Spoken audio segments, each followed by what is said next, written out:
Ready? Ready? Yep. All right, Kal Halal Yahweh, Shem Yahushai, Waharakal Kadash. Double honors to the apostles and the elders of Great Millstone. And honors to the brothers out there in the highways and the byways, teaching this word in all sincerity and truth. And we're back here again. We're here in Babylon, where the Israelites find the chosen people of the Lord. And it's almost our time. Right? And we're going to go straight from the bottom to the top. And that's what we're going to get into, man, because it's how it's going to be. It's set up like that in the scriptures, man. Yeah. The Lord has got the power to take someone that no one would bet on. Yeah. He has that power. Time and chance happening to all men. The Lord could take someone that no man ain't looking for. That the experts will say, nah, don't worry about that. Yeah. And next thing you know, that person is in the position. And that happened with Esau. It's going to happen with us. I have a precept. I have a quick one. Yeah, go on. This is Ecclesiasticus 11:5. Many kings have sat down upon the ground, and one that was never thought of have worn the crown. This is a fact of history. Not in fact, really, when you break it down, no people when they're at the height of their power and in their glory ever really thought they were gonna go down. It doesn't come to your mind. When you're on top here and you're dominating anything, you could bring that to any stage of life. You could bring that even to sports. Yeah. You can have a team that's dominating and it looks like no one can't get near them. And then fast forward a decade and man are cooked. Man United. I was more gonna say like I was gonna say like Liverpool, but it's true. If you look at certain generations of players, their view of a team can change by generation. Like certain of them older man in their 70s, for them it's like, Liverpool's the team. Liverpool, Nottingham Forest. But then they were when we were growing up, Liverpool was on Channel 5, struggling to get into the UEFA League and that. Channel 5, playing games on a Friday. Cooked. They couldn't even talk when man are bantering in school. The one Liverpool fan that was there couldn't even open his mouth. It was just Arsenal, Man United. Right? Remember when they had man like Stuart Downing, just on the wing. Adam Johnson. Them ones there, right? It happens like that, man. Oh, Leicester City. Ain't nobody would have thought Leicester City was going to come and win no Premier League, but it happened, man. And that's just on a sporting level. So if the Lord proclaim it, the Lord can take someone that's from the bottom, from the trenches, and put them in the palace, and it's vice versa. He could take someone.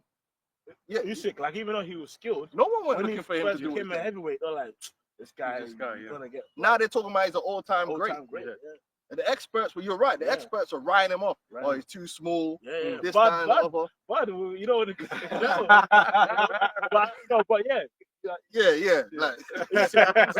but if it's the Lord's will, if it's the Lord's will, really anything can happen, man. You can play the numbers all you want, and you can be as wise as a man. But at the end of the day, Isaiah 55 and 11, man. If it's the word of the Lord, it's just gonna happen that way. You know what? Where's that one when it speaks about the 12 tribes of Israel being the least of the people? That's last of the nations, and then there's a scripture that basically there's two scriptures mixing together there. Yeah. One of them is the one in Deuteronomy. It talks about when he divided to the nations and the heritage. That's one. The other one you're talking about, like where the Lord's like, I didn't pick you because you was the future. Deuteronomy 7 and 6. But you finished the one that he was reading first, and then we'll get that one. And it says, I'm gonna read it again. Many kings have sat down upon the ground, and one that was never thought of have worn the crown. Many mighty men have been greatly disgraced. Like we're going into. Guys that on the books, if you do the numbers, you're like, man's gonna win. Well, AJ, remember when he fought that? What's his name? Ruiz.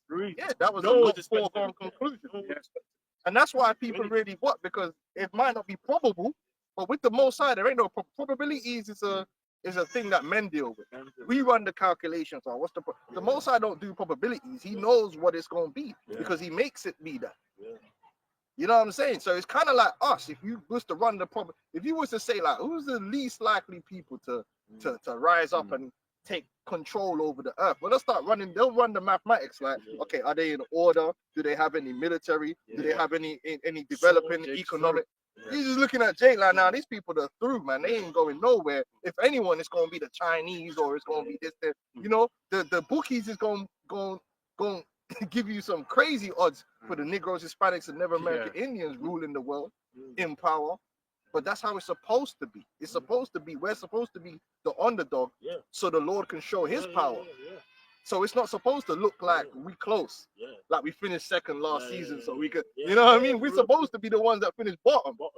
You know, which that theme is common throughout the scriptures. Right? Yep, you know, the remember the Gideon and the 300, right? You know, Saul. Even Saul. Remember Saul he's a mighty man that fell in battle too. Yeah.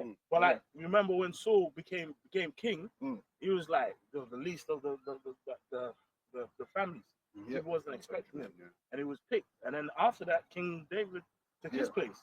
Even when, like, in the midst of his brothers, they're like, bro, I think there's another one at the back. Like, if you look at the bus stop, he weren't the first choice. He wasn't the first choice. He wasn't the one that you would think would be the most probable.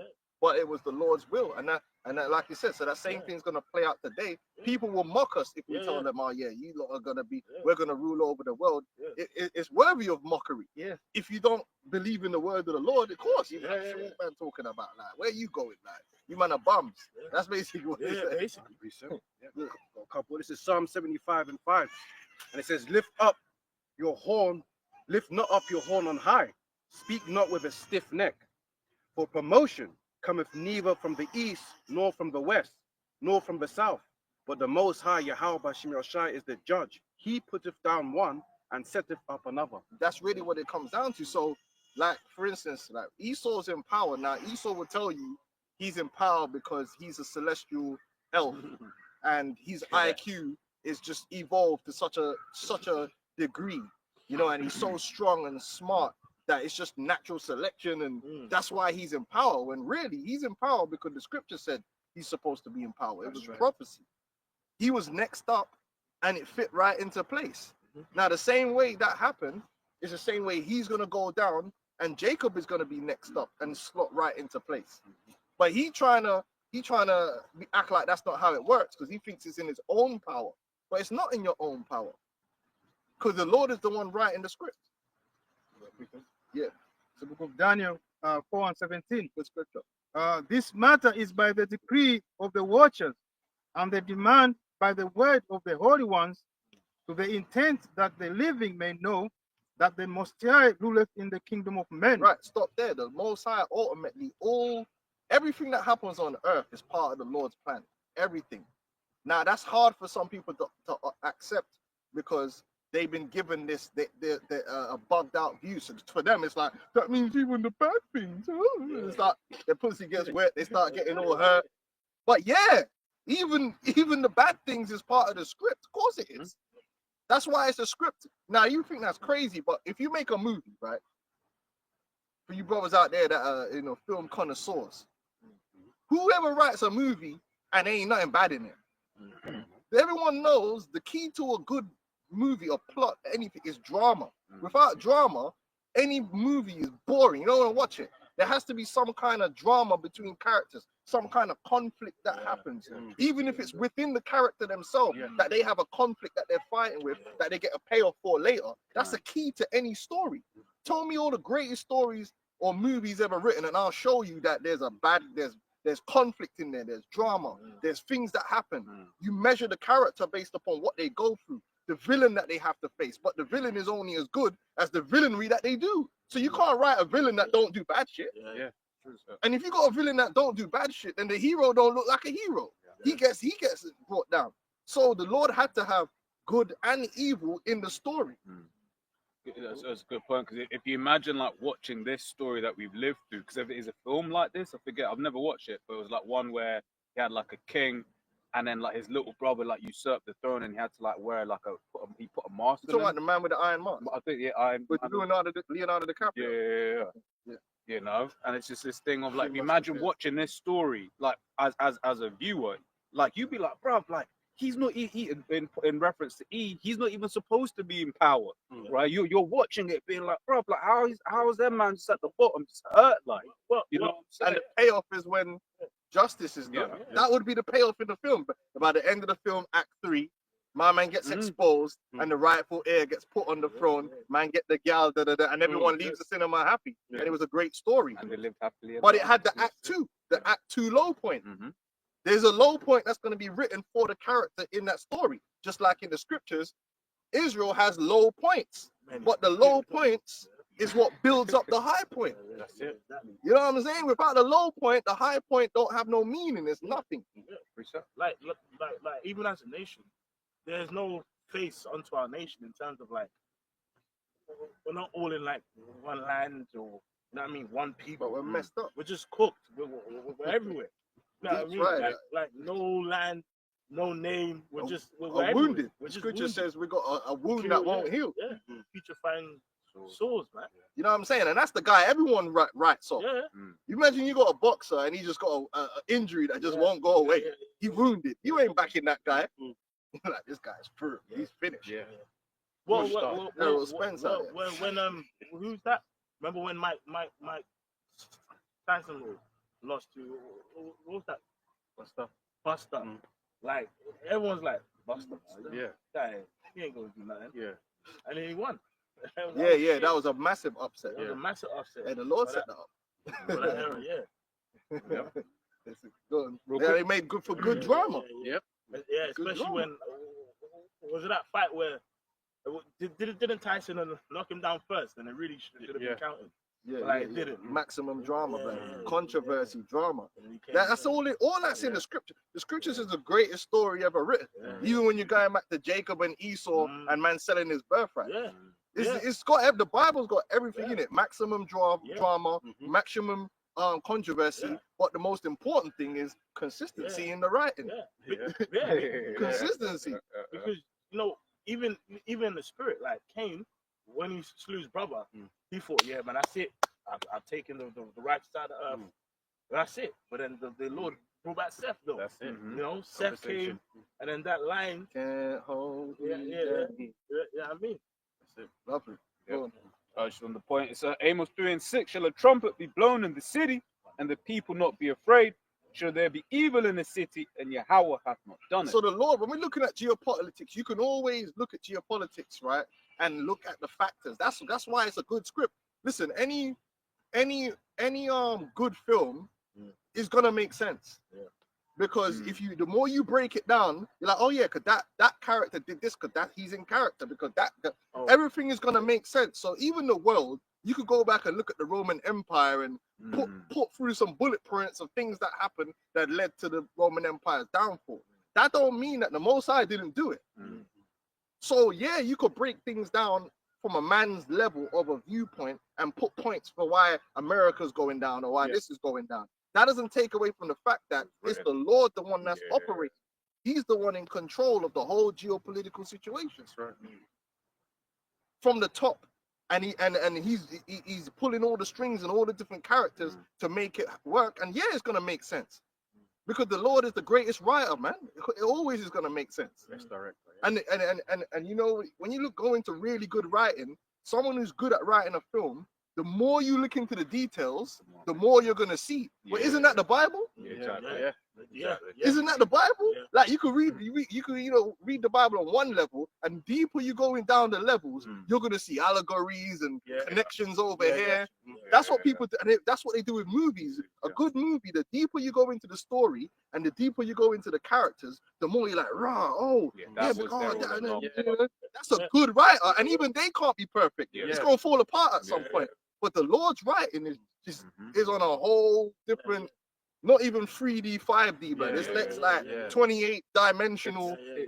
It's like when we was doing the video a couple of weeks back. I always remember a video Apostle Ramla did like several years ago when it was basically saying Isaac is Yahweh Shai, and the amount of different references that prove that, you're just there like, wow, that was all written. You know, built into the script. That's it. That's the same thing man's doing movies. If someone writes a good movie, you could do that. You go, there was there was foreshadowing.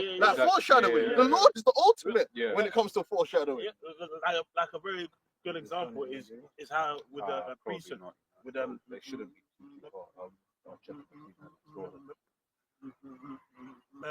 Melchizedek.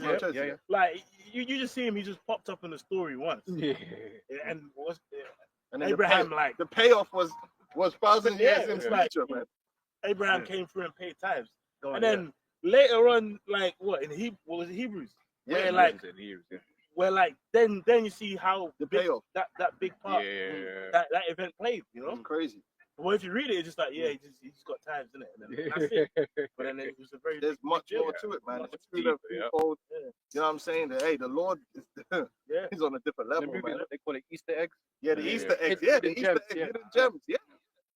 You know what I'm saying? Like that's why the more you get into, I'm into the art of storytelling. The Lord dump. That's the Lord's game.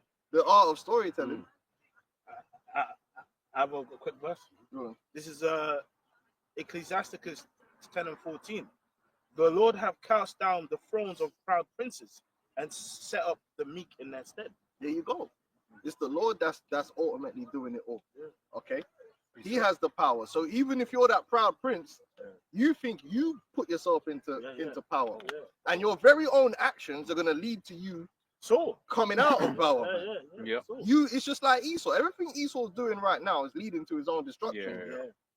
Slippery Because there's nothing, it's slippery places. There's nothing, even though you try and stop yourself from fulfilling the prophecy, exactly what you're doing, you know, you get movies like that, like man was trying to stop the prophecy, Yeah. but then Yeah, it was that's what right. the whole thing he was doing trying to stop it was leading to the fulfillment. Well, that's the plot of the final destination. Yeah, that's it. It's Yeah. like they're all avoiding, Yeah. and they end up. Because you can't listen, you can't go against the script, man. The script's gonna be what it's gonna be, man. And that's why Esau's cooked. Yeah. And that's why we can have hope. Because there's nothing we can really do to mess up what the Lord's already written. It's sure.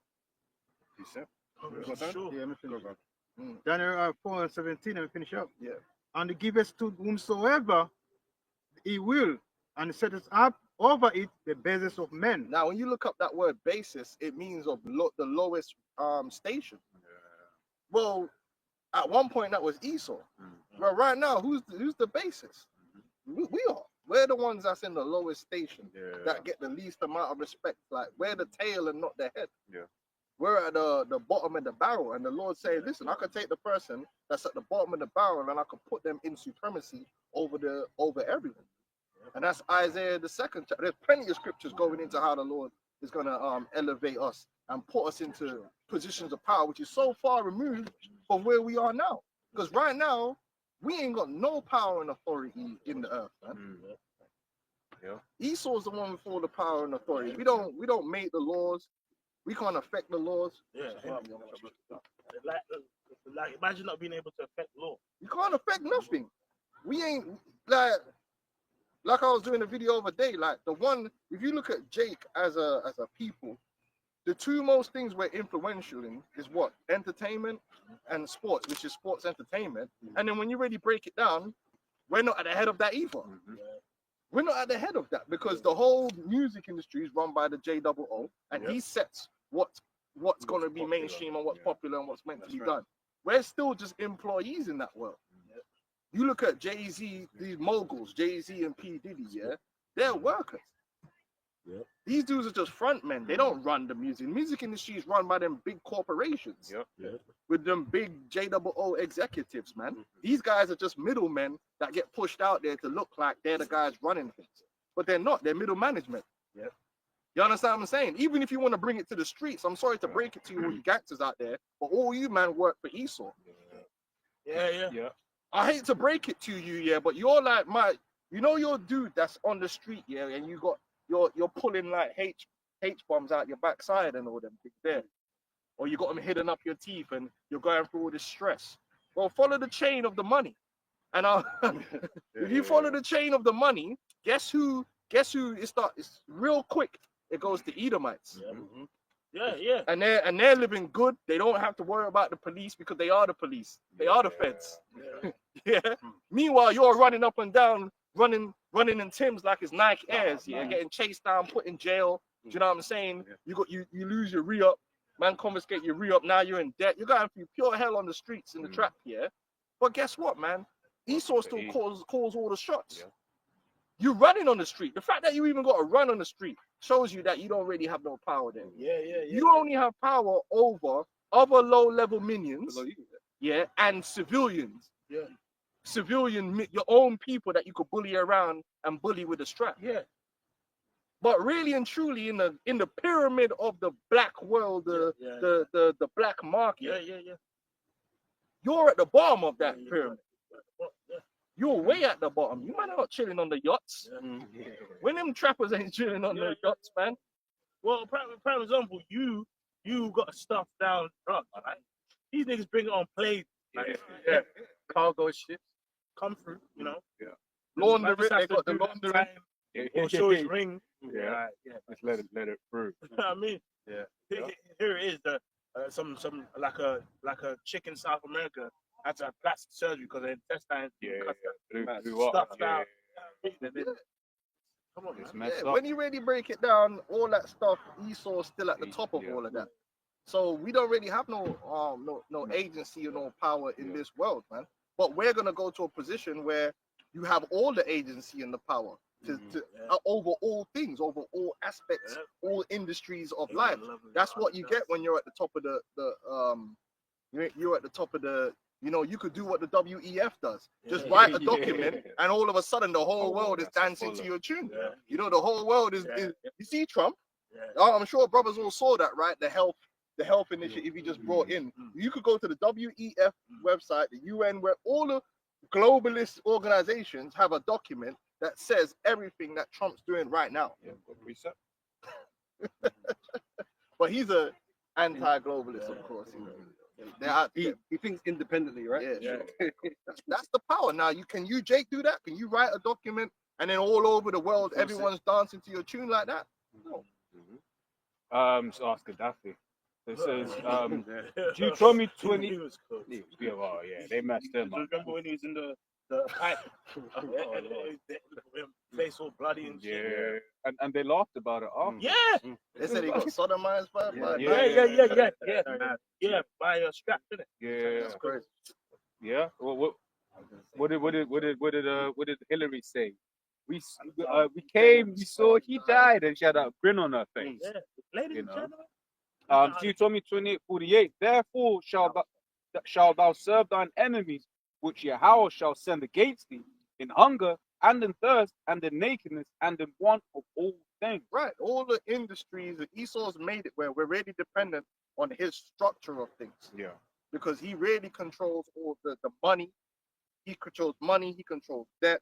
He controls laws. What laws are passed, what laws aren't passed. You know what I'm saying? And what laws apply to who and when. Who and when? Yeah, because you got to go for him for enforcement. Yeah. You can't enforce it because if Esau breaks a law, what are you gonna do? Sue him? He's like, all right, cool. Who's gonna enforce it? Yeah. You know what I'm saying? Oh, Jamaica. Oh, yeah, America. You did this. All right, cool. I'm gonna take you to the world court. All right, cool. Bet. All right, now we've been found guilty. So we're gonna. What we gonna do here? Just like Tony Blair, who had the wanted war criminal. Yes. He gets to roll around the earth like pure freedom. Yeah. You know what I'm saying? Who's gonna do nothing? Because they sitting in the Right, throne. he's making more money. That's why the scripture says, "To him that overcometh, will I give power over the nations." Because we don't have power over the nations right now. Right now, the nations got power over us, beginning with Esau. That's why when anything happens, Jacob got to get pens and paper together and start holding up placards, begging for some kind of judgment. Yeah. That's the truth, right? Yeah. Well, the part of the curses was that we'd be the borrower instead of the lender. We're not in a position to give anybody anything. We're at the bottom. You know, We don't have that. We've been power. spoiled. You know. Precept. Yeah, go on. This is Deuteronomy 28. I'll start from verse 7. It says, "The Lord shall cause thine enemies that rise up against thee to be smitten before thy face. They shall come out against thee one way and flee before thee 7 ways." I'll take you running on the street. The Lord shall command thee blessing upon thee in thy storehouses, and all that. These are the blessings that we would have had if we had kept the law, statutes, and commandments. We would have been good.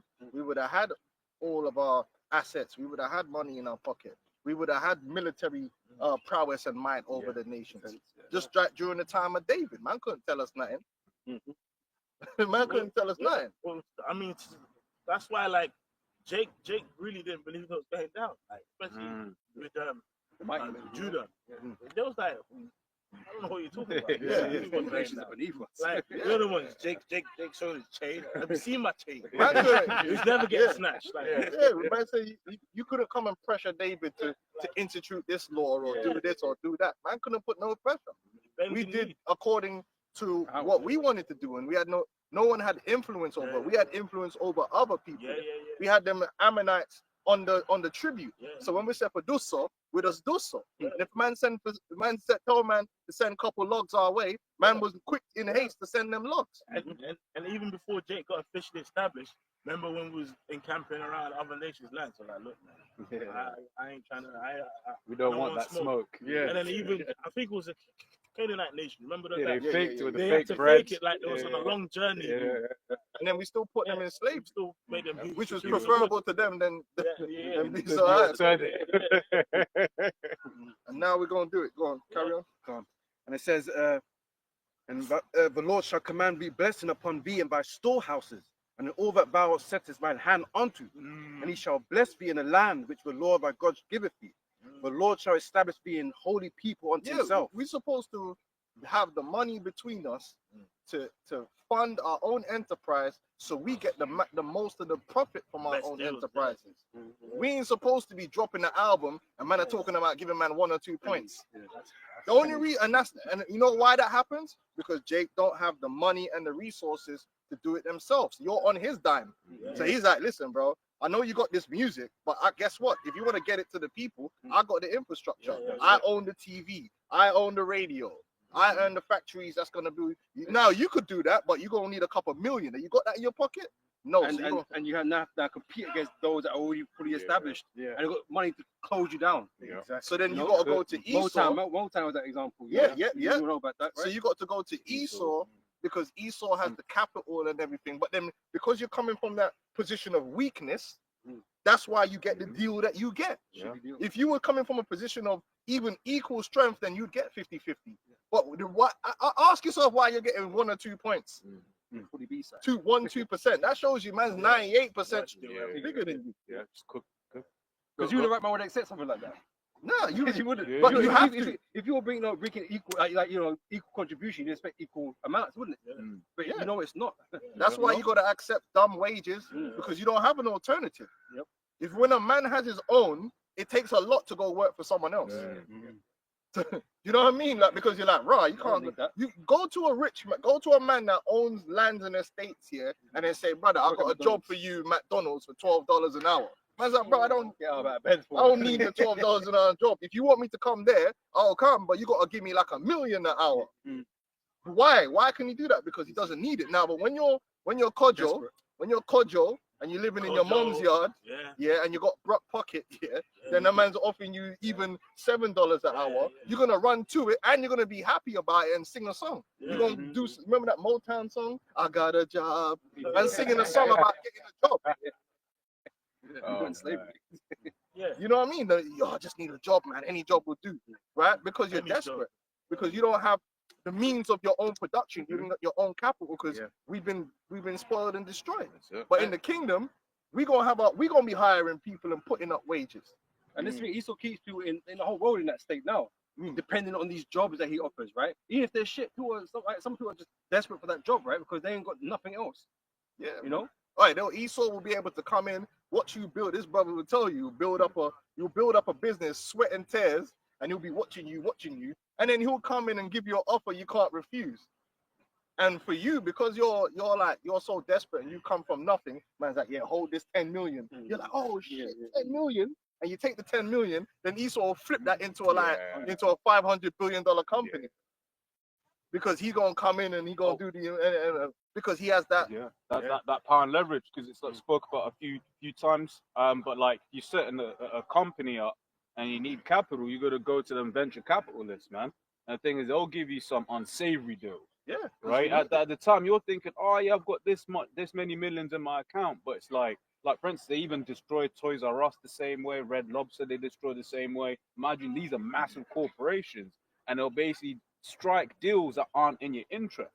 And I think as well as like the founders of Paddy Power, like when the company sold, they basically got nothing because in the contract it said, yeah, well, you'll get something if it's over, I think, say 500 mil or whatever, right? So they made sure to sell it at like 490. That's like Dragon's Den shit, man. Yeah. Like you're desperate for the money that they're gonna inject, right? They're not desperate for you. Yeah. Your idea might be the sickest idea ever, but if the money's not right for them, they're not gonna endorse it. And they just You wait know? for you to go bankrupt. Yeah. And then Come buy in it and buy it up anyway. Yeah, buy it up. Yeah, and like I said, because we're under the curses, our thing don't prosper like how it should. But in the kingdom, we're gonna be under these blessings. That's right. The Lord shall establish thee in a holy people unto himself, as you have sworn unto thee, if thou shalt keep the commandments of the Lord thy God and walk in his ways. And all people of the earth shall see that thou art called by the name of the Lord Yahweh, and they shall be afraid of thee. Yeah, they're gonna, which brings respect. Right now, no one ain't really scared of Jake as a people. I mean, man might be scared if you're in a dark alley and some gorilla comes up. But I mean, in general level of respect, mans are not scared. These nations are not scared. Because they're not really scared, like, because what are you really going to do? You think Iran sits there thinking, oh, them niggas, them Bloods and Crips, man. No one ain't worried about all that, man. People are scared of Esau. When Esau says something, they're like, oh shit, because Esau will come on and flatten out your country. Well, look when Trump came into power, the amount of fucking Democrats are crying, you know what I mean? Like, what might happen, what he might do.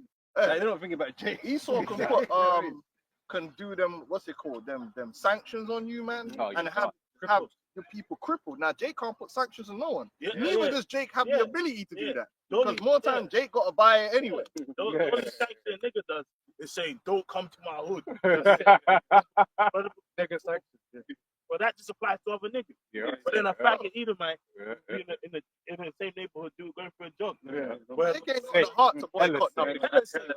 He probably even knows the nigga by first name. Hey, Jake ain't got the heart to boycott nothing, man. When's the last time Jake successfully boycotted anything? They ain't like after a while, if it's a brand name, so into their mind. Like if let's say something happened and they say they boycott Louis 2 Vuitton, weeks. bro, like they man's gonna be buying it still. Wasn't that supposed to be? Oh, Tommy, they tried Gucci, boycott Tommy, yeah. Oh, Gucci. Gucci, do you remember when they made the Wog like? Oh yeah. It wasn't gonna work. The blackface. Man, you gonna buy it for recognition. Stop it. You're dying for this recognition, man. Take this recognition. You know what I'm saying? Jake ain't got that. But meanwhile, Esau slapped down a sanction, and your whole country, your whole electricity price went up flipping double. That's the power Esau's got, man. We ain't got that. You know, come on. And as well, it's like they move with impunity because you have the Hague Invasion Act in the US, right? So basically, any American politician or army man, if he gets indicted by the ICC, International Criminal Court, they was like, bro, we'll go up in that court, like. We'll take man out. I was like, don't even try it. So that shows that badness. Yeah, but you see, that badness is we're gonna be fed when in the kingdom, right? Man are gonna in righteousness. That's respect, isn't it? Right now, no one ain't got no respect for us, man. Like the Chinese don't think about when they think of Jake, you think of entertainers, and it's not nothing that you need to respect, man. You know what I mean? They respect Esau, they respect India. They don't really respect Jake or nothing like that, but they will. I'll just read this quick one. This is Deuteronomy 28:66. And thy life shall hang in doubt before thee, and thou shalt fear day and night, and shall have no assurance of thy life. That's how Jake lived. Jake, especially during hardcore slavery, was living like that all the time because it was nothing for Esau to take a Jake's life. So for generations, Jake actually lived like that hardcore on a real level. Like you could wake up today and the master someone thinks you looked at him wrong and he make an example out of you and just dead you off there and then. On the islands, they were like that in Brazil, in America, and even when you go down to the lynching era, man, you read accounts like people would hear that something happened. And you're already in fear because that man will just say anyone did it. Oh, it was him. And it's like, hold on. He's back. The report said he was wearing a blue shirt. It's like, yo, this shit turquoise. That's a real thing. And they will just lynch you right there and then. We actually lived under that fear where you don't know whether that cop pulling you over might be the last time you know, or you go into a town and you spend too long and the sun goes down. That's it. That man grab you up, cook. Well, even this last week, there was a Jake man, like he was driving a truck or whatever it is, like it even like another neighborhood, and basically they told him, look, you keep fucking around, man, we even hang you. Yo, They actually told him that. It's crazy, man. Yeah, and even that other Jake, when he's taking like a package, or I think he was doing door to door. Oh yeah, they were bringing it. Yeah. They were trying to. And Yeah, they told him, we fucking hang you, nigga. Like, Oh, like, told him, bro. hang you, bro. it's real. You know, we've been through it, and it's gonna come back like that again. Yeah. Because Esau's getting so emboldened and so angry now, and he's blaming the fall of his kingdom, not on him, not on the people running shit. You know, of course not. You know, he's not gonna blame it on himself because it's him. He's the one. Everything that's happening in the UK economy, it wasn't man from Top Boy that orchestrated the downfall of the British economy. It's not the fault of Kojo, yeah, and Femi and them man. Why you lot can't get no jobs? Why they deindustrialize the North? You know what I mean? Why your debt is high? That's not. That ain't no immigrants orchestrated all that. That was man with blue eyes, blonde hair. They were orchestrating it, and they're the mans that still got the money now. But you're not trying to get at them. They're trying to find a way to blame it on Kojo. Oh, it's Kojo, and he's violent and so the same thing in America. They're blaming it on it's the immigrants. It's the Chinese. It's everyone. No, bro. It was your brother. The man them living in the Hamptons. They're the reason why you're broke. It's not Jaquan. Yeah. It's not Jose. It's not his fault why you're down bad. It's the policies of your government, and the government isn't run by immigrants. It's run by you. Your big corporations, that's not run by immigrants. It's run by you. It's your people. So you need to be aiming all that hate to yourself. What did Michael Jackson say? Man in the mirror, man. That man in the mirror change his ways. And Trump's still doing it. It amazes me to watch how Trump is demolishing the American economy. But the only reason he's getting away with it because he's painting it as if he's doing it to fight the Chinese. Yeah, because they've been robbing us. China's been robbing us. EU's been robbed. No, bro. The American elites have been robbing the American people. It's not China. Yeah, but now he can say that's why I'm putting tariffs on everything. Because but a tariff is a tax on imports. But you're relying on imports to have cheap products. So if you're making your imports more expensive, then you dumbass Americans are going to pay more for your products. You live in a global system where you ain't producing. You can't get everything you need from within America. You have to import, and he's put imports on every damn body.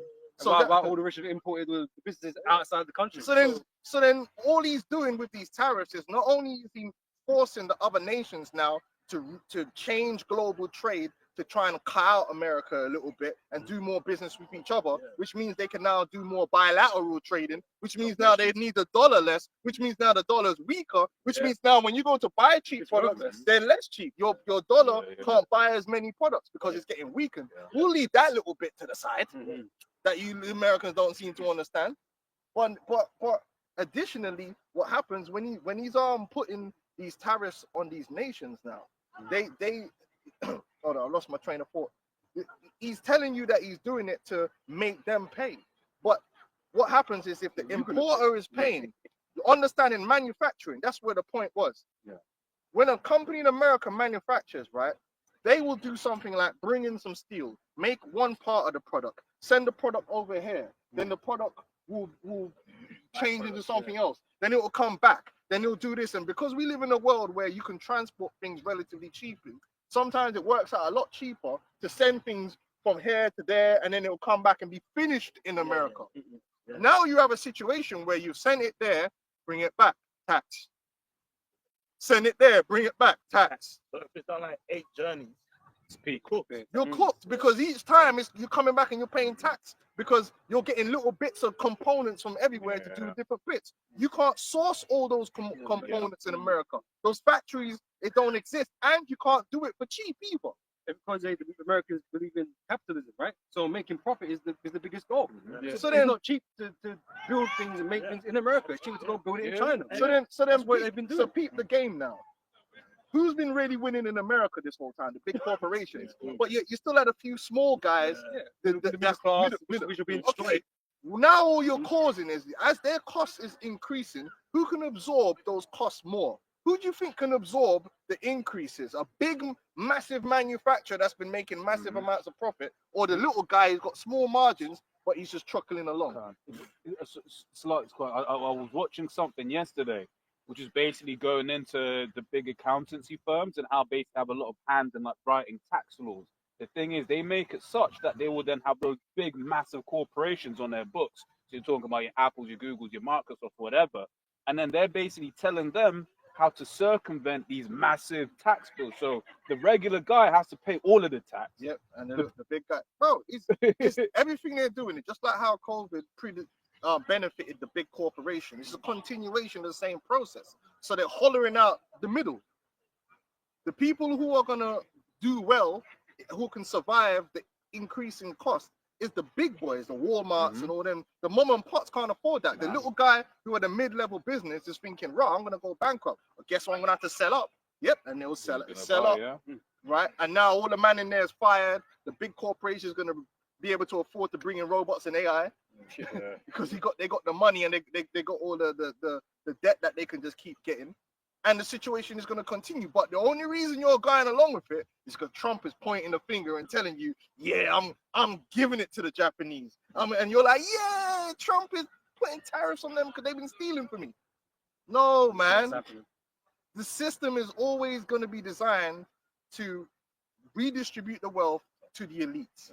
It's not about you. So everything you see them that do, part of it's evident. it's going to happen. That's clear as day right in front of you.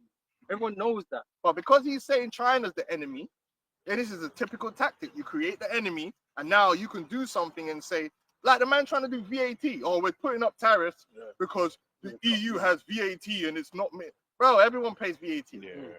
What are you talking about? How does it, VAT don't make you less competitive? Because everyone's paying the VAT. It's a consumer tax. Yeah. David O'Leary's, and I'm like, bro, how are Americans listening to this guy? Yeah. What he's saying makes no sense. He's putting on a tariff because of VAT. Everyone pays VAT. It's not even the same type of thing. Tariffs are an import tax. VAT is a consumer tax. So if you put a tariff in America, that's not the same as VAT. But he just says it. And that's one of the reasons why they made the American education system so shit, man. Because people with intelligence, they're listening to these things and they're saying, wait, this doesn't make any sense, right? They're listening to it and they'll be querying it. Certain of these things that they do, you can't pull that same wool over other nations' eyes, man. It's foolishness, man. Right? But in America, Trump is actually saying he wants a weaker dollar. Having a weaker dollar is causing you problems. With a weaker dollar, you've been weakening it all this time. Because your wages ain't going up. So by weakening the dollar, you could buy less with what you already have. And people understand this, man. crazy. Yeah. It's amazing, but this is the devil for you, man.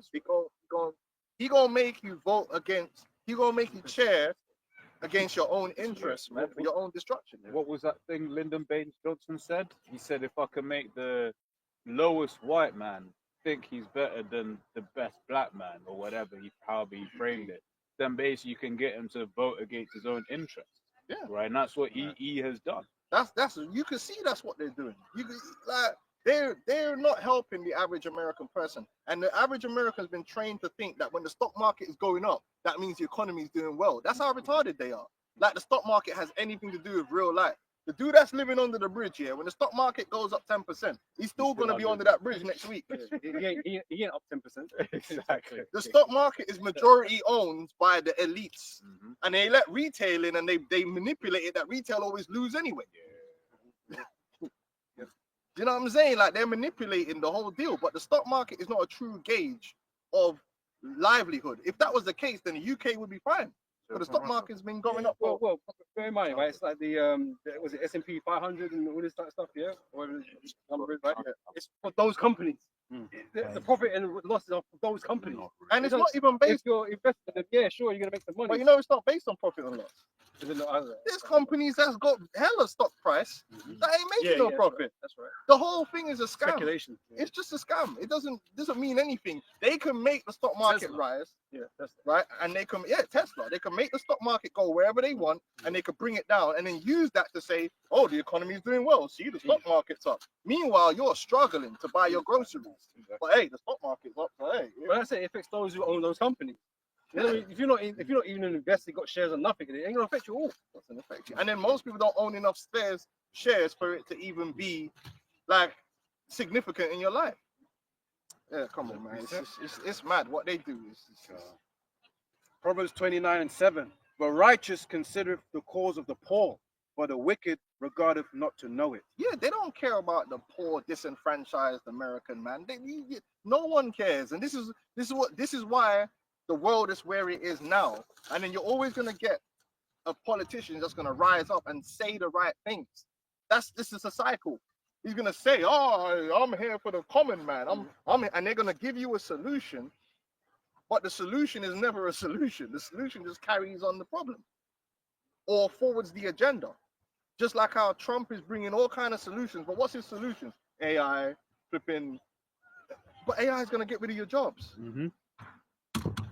And most people don't even use critical thinking to think, hold on, my man's telling me he's bringing the jobs back to America, but at the same time, the first thing he did within 3 days was Project Stargate, but AI is getting rid of jobs. So am I going to all of a sudden become an engineer over the next, a computer engineer in the next 2 years? Because I'm not. So what jobs is it bringing back? I can tell even my job's good. It's software, bro. That's done now. All you have to do is like, hold on. I'll be like, hold on, brother. You said I am a factory worker. I thought you were bringing jobs back, but you just put a whole bunch of money into AI and robots. So that means I'm not getting a job back. Yeah, Elon already told you that. So then you voted for a guy that really is not trying to give you your job back. And this is what you need to understand about these politicians. They're professional liars, man. Yeah. Right? Deceivers, right? Anytime they give you something, they give you one hand, but take more back with the other hand. There you go. It's always that. Or he's saying he's going to bring the drug prices down 1,500%. Yeah. Man. Everyone knows it was possible. Yeah. No one else could have done it. Well, in fact, just even on that point, the drug prices is proof that it's just the elites of Esau that are caking, because it's like, was it insulin, right? Insulin, the patent for insulin, the guy was like £1, right? It's something that's going to save a lot of lives, right? I think. Why would you patent something? If Esau cares about the whole world, people, why is he patenting it? Only one producer can make it, or whatever the case may be. Why has he done that? So let's say people was like, he don't care, obviously. It's a very simple. The simple solution for it is that don't privatize the healthcare. Make the healthcare be something that should be government subsidized. Because the excuse they give is these companies have to do a large amount of R&D up front, so they need to recuperate the R&D with the sales of the drug. Well, the simple thing to do is fund the R&D. But this is it. It's like when you really look into it, a lot of it is done by universities, and then they just take. And then so all this, man, to hell with Esau. Just know that whatever Esau's do is not in your interest, no matter how they sell it. This is the book of Ecclesiasticus 14 and I'm starting from 6. There is none worse than he that envies himself, and this is the recompense of his wickedness. And if he doeth good, he doeth it unwillingly, and at the last he will declare his wickedness. Yeah, because look at the healthcare thing Trump's just doing, Which, remember, they created all this problem. They created the healthcare problem. What's the solution to that? AI, chips, digital ID. They created the dumbing down of society. What's the solution to that? AI, chips, Neuralink. They've created these problems. It's like, what are we doing here? Every solution that Trump is bringing is New World Order solutions. Digital ID, or we got a problem at the border, we got to bring in digital ID. More surveillance. More surveillance, like. Whoa. Have a preset. This is stable coins. Yeah, they're bringing in. We're not gonna do a CBDC, but you're gonna have a stable coin. Bro, a stable coin can be made by a private corporation. You think I'm stupid, Trump? Trump, We read the documents from the BIS and the WEF when they said that the new system is a public-private partnership, meaning private companies are just as invested and involved in the process of the new system as the public sector. So if you got a private corporation creating the infrastructure, just because they call it a stable coin, doesn't mean it's not the same thing. See, we pay attention. They call it, look it up, Google public-private partnership. So you can have a private corporation building an infrastructure on behalf of the public. In fact, the Federal Reserve is private. You know what I'm saying? But what matters is what? The stable coin is the same technology and can be used to track and trace and to program, be programmable and interoperable. And that's the key word. Understand that all the systems, whether it's built on the public side or the private side, they're all being built to connect. So it doesn't matter whether it's Amazon who built the system, or Apple who built that system, or Palantir that built that system, or whatever system in that's being built, they're coordinating. So what? Interoperability, that an AI could literally just be put on top and connect everything together into one system. That's like an ecosystem that works together. You can even have a couple AIs. So you can have AI over here, and then one master AI on top, ruling them all. One ring to rule them all. And that is actually what they're building. All these systems now, Google the word interoperable. Every system is being designed to be interoperable so that they can communicate with other systems. That makes it a web. What, are we stupid or what? Makes it a net, a snare. A snare. Trap. So you make that part over there, you make that part, and then we'll all put it together. And that's what Palantir does. Palantir links data from all different systems together. Skynet. This is Ecclesiasticus 12 and 16. And enemy speaketh sweetly with his lips, but in his heart he imagineth how to throw thee into a pit. Yeah, they're going to talk that. They always talk that talk. Oh, we care about the poor. Oh, we care about the children. It's just for your benefit. But they don't. They don't. Because if they did, they would do the things that would benefit them. It's not rocket science. Listen, to run a society, to make things functional for the people, it's not rocket science. If the society is producing a particular thing, it's not because they don't have the knowledge of how to do it right way. It's they're doing it on purpose. They know how to listen. If you got an education system in China that's popping out all these geniuses, right? So let me tell you the easiest thing you could do. Hey, brother, you're the education minister. I want you to go over there to China. You're gonna link up with them man over there. You're gonna see what they're doing in their system, what works, why it works, what's the social factors that's put it together. Bring it back over here. We're gonna look at our system, see where we could tweak it to replicate it. They do that in businesses. It's called benchmarking, is it not? That's a term, benchmarking. So why is it you can have one country with a really good education system and a big country like Britain can't copy that? Of course they could copy it. They don't want to. They want the system to be dumbing you down. Especially when you consider the so-called white and believes himself to be superior, right? He's meant to be the intellectual genius on the planet anyway, right? The fact that he can't identify that or know that in the first place begs a question, right? Yeah, it's done on purpose. Done on purpose. They know how I watch things, so I can see different countries and I'm like, oh, that works. Why are they not doing it here? Oh, that works. Why are they not doing it here? Put in the chat. I think was it in China when they was doing that exam they do every year, something like that. It works. So why are you not implementing that here?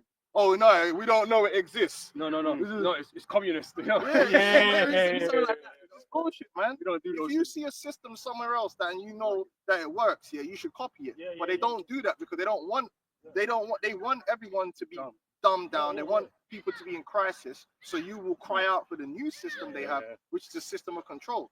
But every 4 years, a new group of politicians is going to come and tell you, oh, these men messed up, but we're going to make it right. Like, because we care about you and we care about the poor. And then the next one that comes in says, oh, they fucked up as well. And we go crazy. And all this money gets spent and man don't see no benefit from it except New World Order infrastructure. Because I'll be honest, like in these major companies that make certain goods or like, let's say computer parts or whatever, the actual gap of learning from those people who are like in their 50s, people who are like, mid 30s, 20, 25, whatever, it's like you. You know what I mean? It's like, so that's why when they're talking about building certain infrastructure here, it would take them so long for people to like catch up to speed. It's not even to speak about. You can't put a new wine in old bottles. Yeah. They're stuck in their ways, man. My dad, he could use a phone, but it's like when it's like you know what I'm saying. He's like, yeah, you know what I mean. Let's say even the education system. Remember that the education in the UK system, the comprehensive system, which is a new system, was designed to get factory workers. But once you moved away from factory working, the system is actually not designed to produce what it's meant to produce anymore. It should have changed. But guess what? They were like, nah, allow these people. There's no way they can compete with these factories in China because they spend so much time with their youth and making sure people in certain streams of sectors. Why can't they do that here? Yeah. You know what I mean? Like now. They don't have the money, they don't have the infrastructure, they don't have the people. Think about it. Bob a painter or works in a chip shop is now going to be a AI software engineer. Like, it's not happening. You know what I mean? Plus, a lot of them factories in China, as we going into, they're automated now. Yeah, exactly. So it's like, was it the Xiaomi XIAOMI? Yeah. More or less fully automated. Yeah. They've even got mine. And who does that benefit? It benefits the owners of production, not the employees. So the employees are basically the human resources are being made surplus to requirements. But only poor people rely on being a human resource. Yes. The elites are not human resources. They own resources. Yeah, that's right. They employ human resources. That's what humans are, resources to the elites. You know what I mean? And you're just a resource that's no longer required.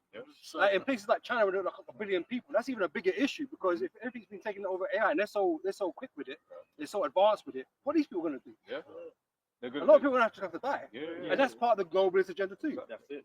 But then also it's a thing that we've spoken about a few times about how over there they've only recently learned well. This idea of comfortability is still short-lived. It's new to them. Whereas to the American, they've only known comfort. They've only known. So when you take that away from them, they're gonna bug out. Yeah.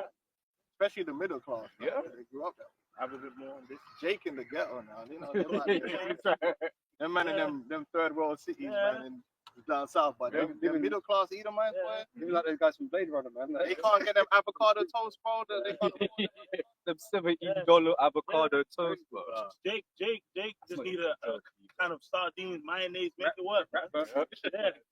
sardine. Sardine. Yeah, it says, this is back in, I'll read it again. It says, Ecclesiastes 4:15, and enemy speaketh sweetly with his lips, but in his heart he imagineth how to throw thee into a pit. He will weep with his eyes, but if he find opportunity, so he puts on the show for you to consume and believe. America great Oh, again. the health, give you hope. Because if you listen to the speech he made about the healthcare, they got this MAGA thing, right? Basically, what he's telling you, listen, we got technologies now. You're so fat and sick and ugly, but this new technology is gonna save your life.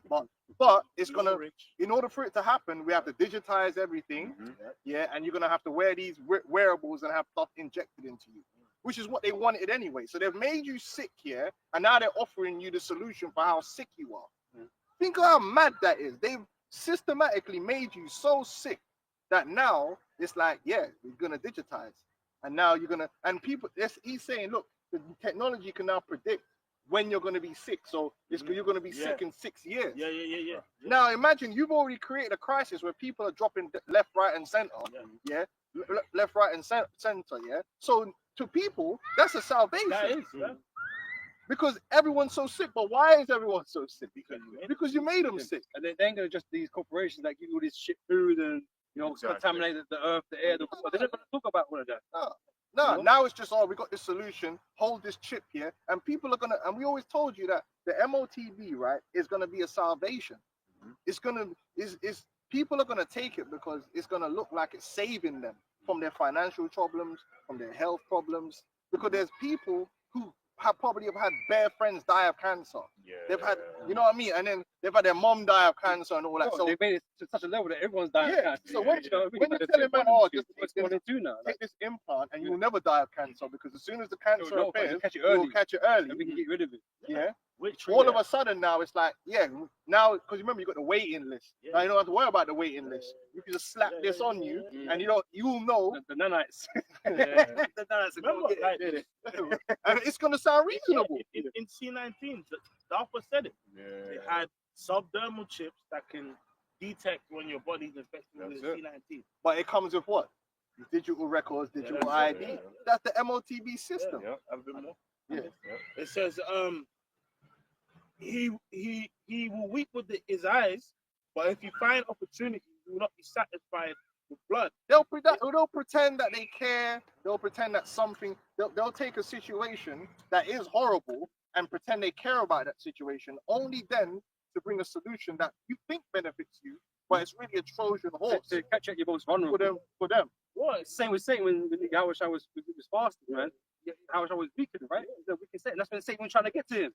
Was it for his benefit or his own benefit? Well, even the famines in Egypt, like ultimately, Pharaoh won. You know what I mean? Like everyone was a slave, and he said, "Oh, please, master, can I have some more?" It's not like he did it of his own goodwill that he helped the people. No, he gained from it. He gained. That was like the best deal ever. So that's why we're telling you that you ain't seen nothing yet. You need to understand that they're moving so fast with this thing. You haven't seen nothing yet. They're gonna bring pain on a level that's unknown to mankind, where people are gonna be like raw, and then but they're gonna have the infrastructure there right and ready to bring these new systems online that can help manage the crisis. So guess what? You man that's got them 401ks, just know like that your 401k is gonna disappear because they have to do that. Because how many people rely on that pension? So a good way to get them into the MOTB system is like, yo, you know what, man? Pension's cooked. But if you take this, MOTB, we can give you this UBI instead, and you'll be all right. You know what? And how desperate would you be if your 401k is gone? What the thing is, what Elder Ariala says all the time about how we're kind of in the echo chamber. So for us, taking them on is insane, right? But you get people that they just look at as technology. It was like, oh, I don't get it. Like, for instance, there was a guy that came up to the Dallas camp like maybe a month ago now. Let me get that. And they asked him, they were like, yo, so would you take it was Edom? Would you take it? I was like, yeah. Like, you didn't even think twice about it. They just see that as progression because we're in a technological world now, and if it's going to make our lives better, because that's how they said it to us, then why wouldn't I take it? You know, that's how they do it. I mean, from a worldly, logical standpoint, it makes sense. But spiritually is where it's gone. It's wrong. So what you gonna do if you ain't got a job and you rely on government welfare and they're saying you got to take the chip to get the welfare? Man are gonna take the chip, man, because it's like, yo, I need the welfare. It's spirituality. Because in their mind, that means in their mind choosing death. That's what Johanna would do. That's it. Johanna said that you got to eat. Because on that point that the brother made about the spirituality, like when you think back to the time of Antiochus, right? People would have been like, bro, just eat the pork. Like, you're gonna die because you don't want to eat pork. Like, what? It's true. Like it's true because like if sin rules this world, then why not sin? A person that's righteous is like, nah, bro, I ain't trying to embrace the works of death. But a person that's already dead, yeah, man, fucking eat. Why not? Why not take the chip in? Listen, if I take the chip in my head, it's gonna make me smarter. I can get a job. I know kung fu. But then you know what they're not thinking about, and I was discussing this with Priest Shamar the other day. Like, everything can go two ways. I don't even think about that. They're showing you, oh, he's controlling this remote control of his brain. Well, technically, that means that the signal can go the other way. So I made a joke, and man said, yeah, you're going to turn the car on with your brain. Yeah, and the car can also turn your brain off. 100%, because on the Elon himself said that they want to use the Neuralink to help fight depression. So I'm like, wait, that means they can control your emotions. They can turn off things. If you translate it, it's okay. You know what I liken it to? A speaker and a microphone. You know what I'm saying? If you have the ability to put music from a microphone and it comes out the speaker, Yeah, you could do it. You way. have the control to go both ways. I believe they're effectively the same Isn't that- thing, isn't just that- in reverse, right? Yeah. Yeah. Then the microphone gets static and stuff like that. Yeah, Yeah. it So can go it's a back. signal, a dirty signal that's being fed backwards, Yeah, right? yeah. That's why the same computer can play music. The same computer can record music. Because it can go both ways. Like, so if you have the ability to communicate with the brain one way, if you understand how it works, you can send signals back the other way and work it. That's what I understand about it. But they're not talking about that part. You know what I'm saying? And this is the thing, we've seen this technology's been around for years. They've just been refining it, man. Because you see all the tests with the balls and the reds and all that kind of stuff. They switching shit off, man. So the ball's not reacting. So the ball's not itself. So they could do a thing where they could probably send an impulse into your brain and you just Don't be out. Yeah, bro, shut down. remember recently they've been speaking about like implants in the future for people in prison where people can like serve a sentence or have, have it in your brain where it feels like you've been there for 25 years. That's fucking scary, bro. Scary. Bro, You just dead. You remember the movie Gamer? I don't know if you've ever seen the movie Gamer. The Gamer basically breaks it down. They had man taking the chip here, so they can control people in a game. So you got the chip, and then you're playing the game, and you can control what's going on in the game, the avatar, right? Well, what man didn't realize is that when you got this chip, the man that made the chip can also now control you. But they never advertised that. So when he came up to fight the big boss, he's coming, and all of a sudden, the boss is pulling him like, you know who it was? The guy from Dexter. It was him, and he was doing the song, I Got You. It's a good clip. If you go and watch it, they actually play the song Under My Skin. And he's controlling the soldiers like they're puppets because his chip allows him to control other people. And that's basically what they're going to do. You got the chip, they got the brain chip, but they can actually control your chip. Access. They show you. They got the master override. He showed you that in I Robot. Remember, like first the little cool robots, they're looking after their folding clothes. Yeah. Oh, really? They had the Tesla bot, the fucking putting the washing. But then after that, those eyes of food gonna be red. It's gonna be fucking anger. Yeah, because that's what Esau wants. Esau wants control. So what's the ultimate form of control? You chip people, right? And then you can even control their brain waves. That's the secret of your soul, man. So you control your brain, and like, what can you do? hack your spirit. That slave is on another level, because even as a slave in captivity, we change this. You can still put your mind. You can still think for yourself and whatever, man. You might, but you ain't got the option though.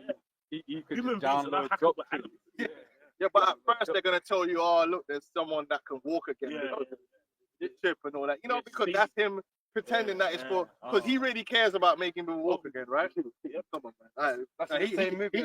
He gets more of that I made you walk, as opposed to I can. As opposed to like, oh, He doesn't care about making you walk again. He just cares about getting a chip in your brain so he can control you. You know? What was that film, man, where like AI like hacked like the dude's database? You know, I think it's Upgrade, no? You know the film where like he had an implant. Oh, that's another dude. The implant, and then it started controlling him. Upgrade. Upgrade. It was Upgrade. Another one's Transcendence, though, isn't it? With Keanu. Because Upgrade, he learned how to do kung fu. He basically learned everything, but then it went dark. I think that's Upgrade. Yeah. That's crazy film. Yeah, but then they make it look like you go, nah, man, it's not for you. Like you're gonna be an automaton, and if you don't do as you're told, they'll make you do as you're told. Ezekiel That's the whole point. Ezekiel 28, right? It says that his spirit is such that he thinks that he's the Most High, and the Most High. Isaiah 14. Oh yeah, 12. Can. But what do you think? I said Ezekiel 28. Oh, basically, he's gonna find out. Oh, okay. He's not a god. Yeah. Oh yeah. Yeah, you know, but also just this idea. Both, yeah. It's your base points. There's the idea that Esau has is that he is the Most High, and what can the Most High do? The Most High can make you bug out. Bring it out. He puts something. Bring out the reason. Bring out Puts thoughts into your mind, man. Because that's what Esau wants. He wants to be in your head. And he wants to be able to quantify everything like the Most High. Because remember, the scripture says, even the very hairs on your head are counted. Because the Lord actually knows everything. So they think they can use technology to be on that level and then have the master AI with the data. And that's why they're building all these data centers, because we already broke it down in the algorithm. The MOTV is only the actual chip is just your interlink into a system, but the system is for so much more. The system, the infrastructure is really based about them using technology to become like the Most High, meaning all knowing, all seeing, predictive programming. So they want to be able to use data to predict the future. So it's like an oracle, which is what Google does already. They use that to predict the future. So because they got all the data, the analytics. Like, but in order to do that, they need massive amounts of data. They need massive amounts of processing power, and that's why they've been building all of this. It wasn't for you to have. They recently bought a new quantum computer. Recently, I can't remember who made it. I think a few companies have been trying. I see one of them in the paper. I don't know if it was like a type of Google type of company or whatever, but they made another quantum computer because they need to process all this information, man. They need AI to have access to all this in real time. Yeah. So that's what the 5G was all about. People were going all crazy talking about 5Gs, and 5G is just low latency internet uplink. Like, so it means that you can do things in real time. The gamers know what we're talking about. The 6Gs already out. And the system wants to design 6G. Oh shit! The system wants to be designed to not have no latency. So the AI knows what's happening in this moment and can react in this moment rather than 10 seconds later, because that will put a lag in the system and that will mess up the automation and the operation. You really need a low latency network to operate an AI that's now going to operate all these systems in real time. And Starlink was an important part of getting the parts of the world that haven't got that level of infrastructure. That's why Starlink was created, because it's new world order infrastructure. You know, not because Elon just decided to do that. And that's the Internet of Things. And this is what we keep saying. The mark of the beast is the final touch to that, because that now links you to the Internet of Things. You into the because you're the only thing that's not attached to it. We're attached to it by other devices at the moment. We can drop this and go do whatever, right? But once it's in you, there's no escaping it. You're now part of the system, and it's a pact. When you take, because remember, this thing's also spiritual. Because remember, I was talking to Preacher Ma. I said, when you break it down, this is a sci-fi horror movie that blends technology with demonology. Like, Esau's working both simultaneously. So when you take that chip, you're actually making a blood pact with Esau. That's why they want to implant it. Because they could do it where it's not implanted. But why does it need to specifically be put in you and pierce blood? Blood covenant. Because it's a blood covenant that you're making with him. You're saying, you're God. Yeah, I will worship you. And they put in their seal within you. It's nasty work, man. Kind of gay. It's in the blood, man. Everything comes with, what's called a covenant. That's why we don't want to be part of that, man. We're not making you can have a phone. I'll use the phone, but I ain't making no blood covenant with Satan. Hey, that's like the blood of like of the covenant, like wickedness. Righteousness, Jake. When the covenant was being made, we had the basin of the blood sprinkled on the people. When you get that chip, you know what I mean. You're making that pact. You know. This is true. Because there is a spooky. People see the world one or the other. It's not. Both. They're actually both intertwined. That's why even if you look at the tech companies, they're all witches, warlocks. You look at the names and everything. There's always witchcraft intertwined into everything that they do, man. You know, if one guy was showing the other day, like the names of a lot of these companies are all spooky, man. Because they're demon. Silicon Valley they're nothing but demons up there. And when Trump came into power, they had a massive party. Because they knew, he's about to go full speed. And are you not seeing that? Are you not seeing how Silicon Valley is just going rock hard right now? They're going full speed ahead with everything, man. While man was distracted with Epstein and the island. And you know, one thing with Epstein they don't talk about was how he was into eugenics and transhumanism and had that ranch to create a super race. But they don't really talk about that part of it. Wow. You know, if you notice that they don't really talk about that part of the narrative. Can I get something quick? Go on. It's Isaiah 28 verse 15. It says, because you have said we have made a covenant with death.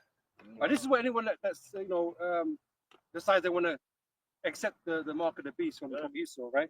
Because you think it's going to save you, right? The Bible says they worship the beast, which means proskuneo, which is like a dog licking their master's hand. You look at Esau as like the savior, the master, the God. Yeah. You know, because it is godlike powers. You know, the AI is godlike powers on Earth. You know, it's spooky. In the Netflix documentary, What's Next with Bill Gates, they actually have a clip where they basically have the AI and they literally refer it as God in the box. Yeah. But if you watch there's one called Person of Interest. That was about AI, two master AIs, right? And they made it where the AI actually was picking certain humans to be like prophets, you know, like acolytes and stuff like that, man. And then one of the names of the episodes was the Tetragrammaton. So they know that these AIs to them is like building a godhead. That's why the elder Ariella calls it the digital godhead. And people are worshiping that altar. You know what I mean? It's like, oh, it can do this, it can do that, it can save my life, it can predict the future. It can, you know, you know. They trust in it. They trust in it. It's like, even as somebody that uses ChatGPT a lot, like, you know, you can see how people fall in love with that, like, ChatGPT doctrine, and before you know it, it's like that's basically the Bible now. It's the ministry of truth. It's the ministry That's all the answers, right? You know, listen, man, that's crazy. Yeah. But Because we have said we have made a covenant with death, and with hell we are in agreement. When the overthrowing scourge shall pass through, it shall not come unto us, because you think you're being protected. Like, and that's what it's going to be, peace. And they're going to crash the world into crisis and offer you safety through entering into covenant. This is what they do. This is what they're doing in America. This is what they're doing in Britain. And that's why no matter what, every government, look at it, right? Whether it's a left-wing government or a right-wing government. Yeah, right. Look at the UK. What we got? We got a centre, what you would call a centre-left government in, right? They were meant to come in and save man from the 8 years of the centre-left that we've been having, right? And they just came in and just. Everyone's hurt. Within about 3 months, everyone was like, "What did we do?" It's supposed to be for us. You know? Yeah, man's feeling like Tyrese right now in the UK. We're down bad, like bankrupt, everything. But guess what? France is going through it. Germany's going through it. Italy's going through it. America's going through it. And it's by design, because they want the people to be in crisis. So they call out for that salvation. And the salvation is going to be something completely different to how life was before. And most people, when you try to explain it to them, they can't get it. Because they're so fixated on the way things were. Not understanding that what Esau's bringing is something completely different. And there's all that talk right now about the taxing the wealth thing, right? And they're really looking into it now and see what they're going to do about it. Well, of course, it's going to break the system. We know that. You know, that's not going to really work anyway. But what is the alternative now? Oh, don't worry about all of that, because we've got this new system here. The new system, the old system was not fair. Yeah, this is going to be fair. And that's why they're pushing all this stuff. They're going to say the old system wasn't fair. It doesn't work. Yeah. But this new system is going to be fair, because we're going to allocate the resources fairly to everyone. Of course, to some people it will be more fair than others. And man will be like, yeah, because the billionaires, I'll take the chip, because a billionaire ain't gonna be that's why it says rich. Just read it, because it says rich and poor, because even the people with money are going to be brought into the system, and a lot of them are going to lose a lot of the money that they have. You got people who their resources are going to be taken by the government. They're going to be confiscated by the government. And then if the currency devalues and goes to nothing, if you got £1 million in the bank, what does it mean anything anyway? That happened in Greece. This is the thing. People forget recent history, right? That happened in Greece, where the government was just there like, we're going to take it. What can you do? They're gonna do that. And then people, that's why that guy, Gary, they're allowing him to bring all this stuff about tax the wealth, because that's a Trojan horse. Because really what's going to happen is UBI. That is ultimately the solution that's going to come. Listen, man, we're going to have to just, everything's collapsing, everything's messed up. We're going to take control of the farming. We're going to work together with these private companies to make sure that everyone gets their fair share of everything. And people are going to be like, yeah, because I'm down bad right now. That's why they need to make you desperate. They have to create crisis. Oh, there's terrorism everywhere, so we need to have everyone chipped so that we can protect you. It's for your own safety. Revelations, yeah. Yeah. So Revelations 13:16. Am I reading the NLT? Oh, hold on, wait. Just like this new porn thing. Oh, we need to protect the children from porn. So the porn sites have to now have the digital verification for the digital ID. That's a Trojan horse. For it sounds reasonable, but really it's going to end up being for everything. They're saying this for YouTube. They want to push it for YouTube now. So really, pretty soon, to access the anonymity, to access the internet, you're going to have to use a digital ID. And what did we have just recently? A whole bunch of leaked data from one of those dating sites, I think, in America. Oh, the T app. Yeah, right. Everybody's information out there now. Like, so how can you ever really feel safe? Yeah. But it's just them deciphering information from you, man. Yeah, but Plan to just get that up, man. but someone won't be able to copy if the system works of digital ID biometrics. They won't be able to do it, apparently. Always said. Oh, sorry, and it could be bolstered by AI. Because the thing is with AI now, if you bring AI online, AI can help suss people out. Yeah. Do you know what I mean? It's like, hold on, Unnatural. I've checked a few things from a system, and you ain't even supposed to. Where you're logging in from, you ain't even there. So that can't be you, because the AI can go through the Palantir and hold on. My man's in New York right now. You're in London, like trying to sign in with his digital ID. Like, what's happening here? Trying to use VPN. Then, but they won't even tell you that. The police will just turn up, so they'll link that into the system automatically and send it through for you. Even now, they're obviously saying there's information of people, not to get into it, but using pictures of kids to make Yeah. Of course. entertainment. Yeah. You know what I mean? So it's like, which is why, again, everyone to like use sites and that needs to have the information. So then basically what you end up having is they'll have sentinels. It's the same aspect of the Matrix. You've got all this shit that's on the internet, that's wrong. You could just set up an AI that just searches the internet for images and things like that and starts clipping shit. It's just like what they show you in the Matrix. The sentinels, this is an unauthorized broadcast, and they just come up and blaze. So I was gonna say, I always remember, what did Elon Musk say when he bought Twitter? He said, authenticate everyone. Yeah. Right. And this is the system. I mean, because it's mad that it's just same year that the UK is getting digital driving licenses. Right. The same year, all of a sudden they're bringing in this law, and America's doing the same thing.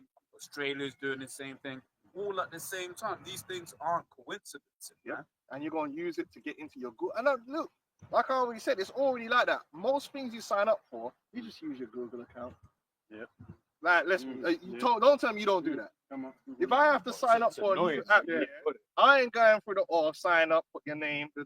I have at the bottom there, sign in with your Google account. I sign in with my Google account, slap my fingerprint on there, and I'm good to go. Like, no, I'm just keeping it real.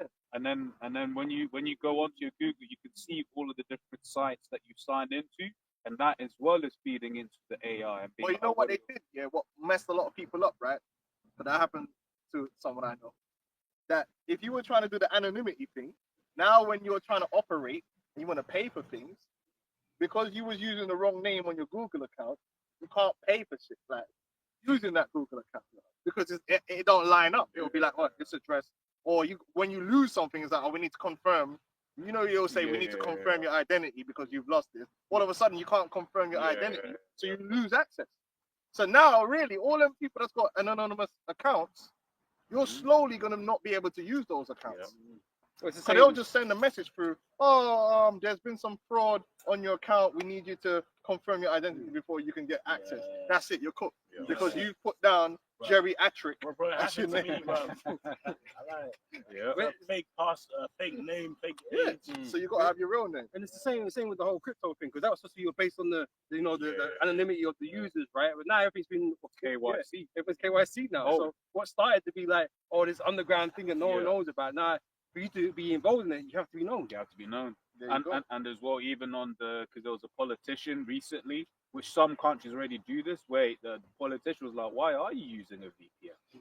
Well, you got to hide. Yeah, they want to try and get rid of the VPN. Yeah. Russia, and it's illegal in Russia to have a VPN. I believe China as well. Yeah, they're gonna go after the VPN as well, which is peak.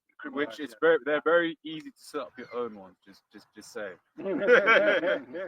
But the AI gonna come after that too. Exactly. Huh? Go on. I'm not gonna Exactly. Yeah, I'm gonna see the game.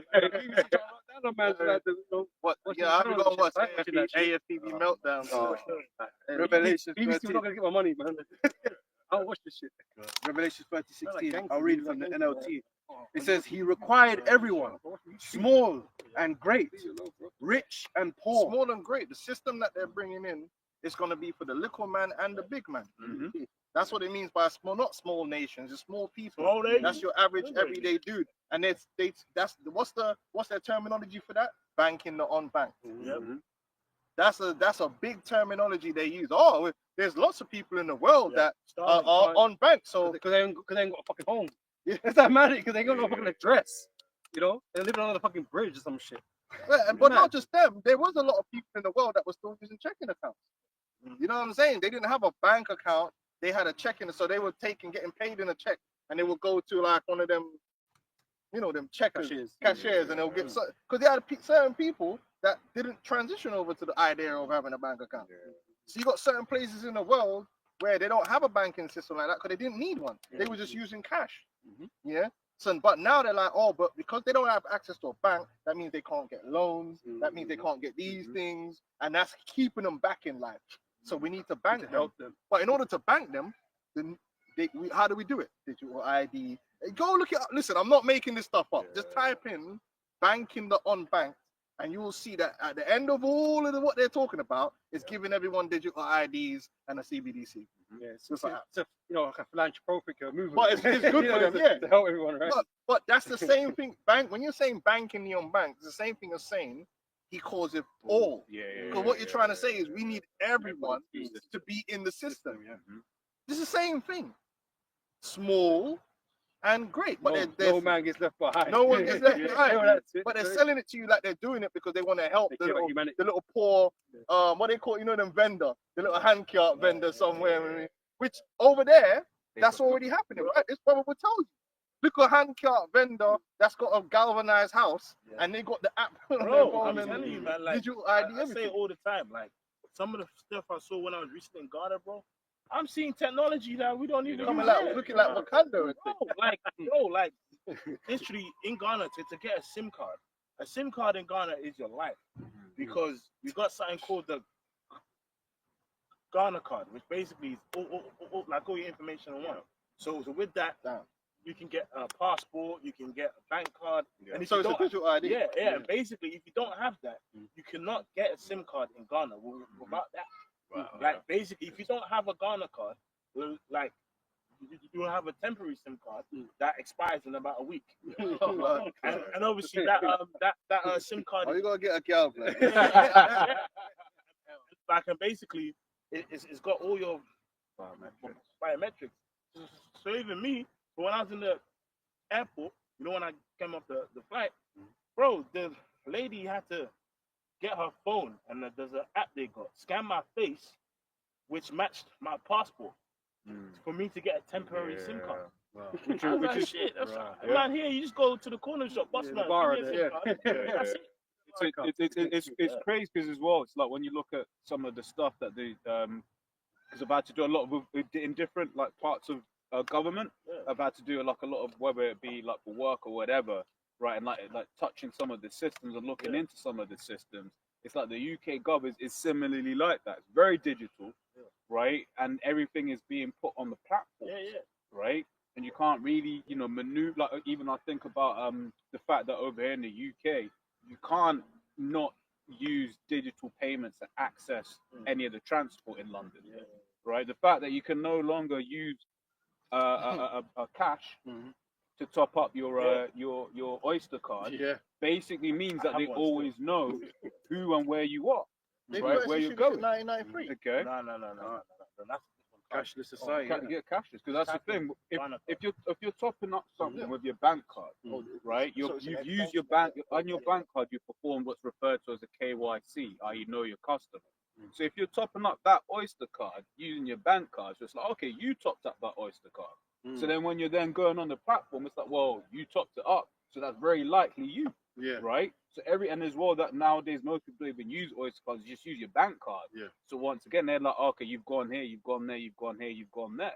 Okay. So the system's more or less there already. They just need to continue plugging it in. And even I remember during the vid, Korea didn't do contact tracing the way that we did it.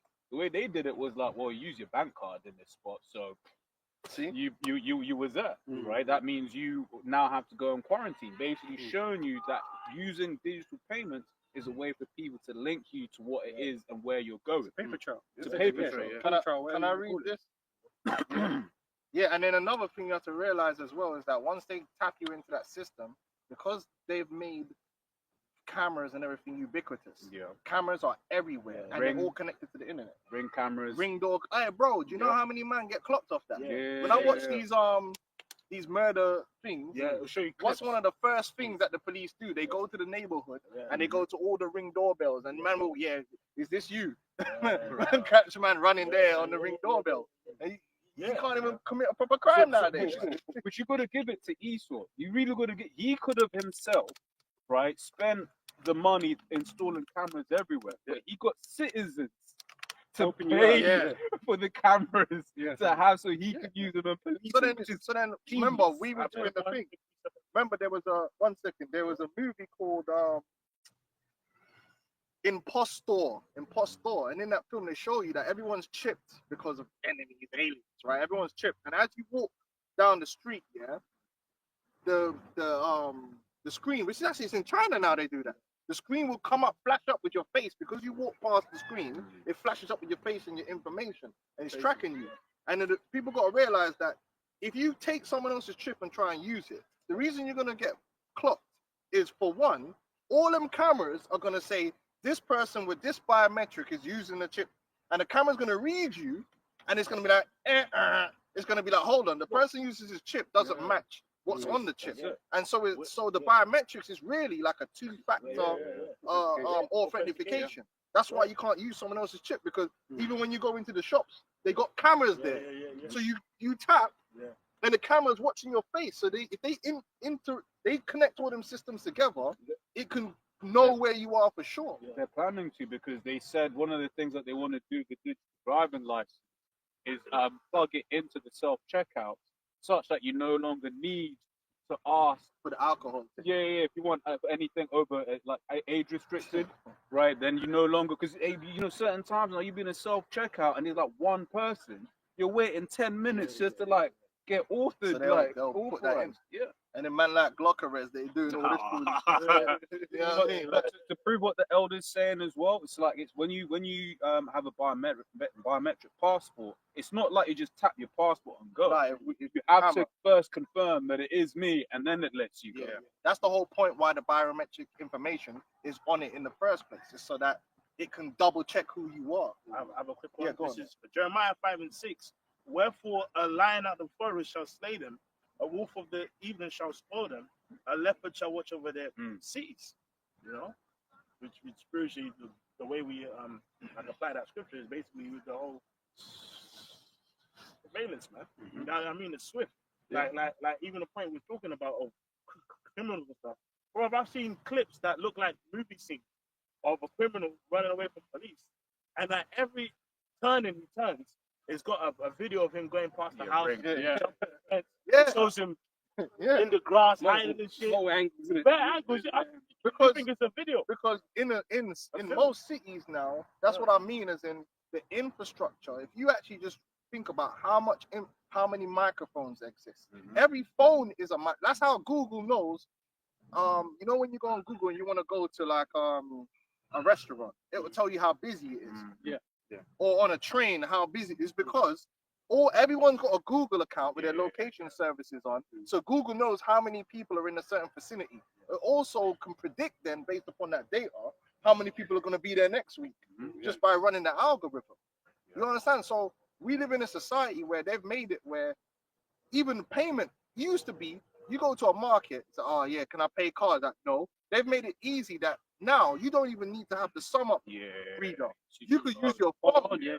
So anyone with a phone can take payments. Well, last time, and I was out, with a brother, getting a drink, when I came to contactless, I tapping on the bitch's phone. I was like, you stealing my information, man? Now, Your number. why that makes it now, think of it now. So if everyone technically has a device that can, it's basically a phone is now a multifunctional device. Yeah. You don't need to get a specific reader to do this because the phone can do all of that, right?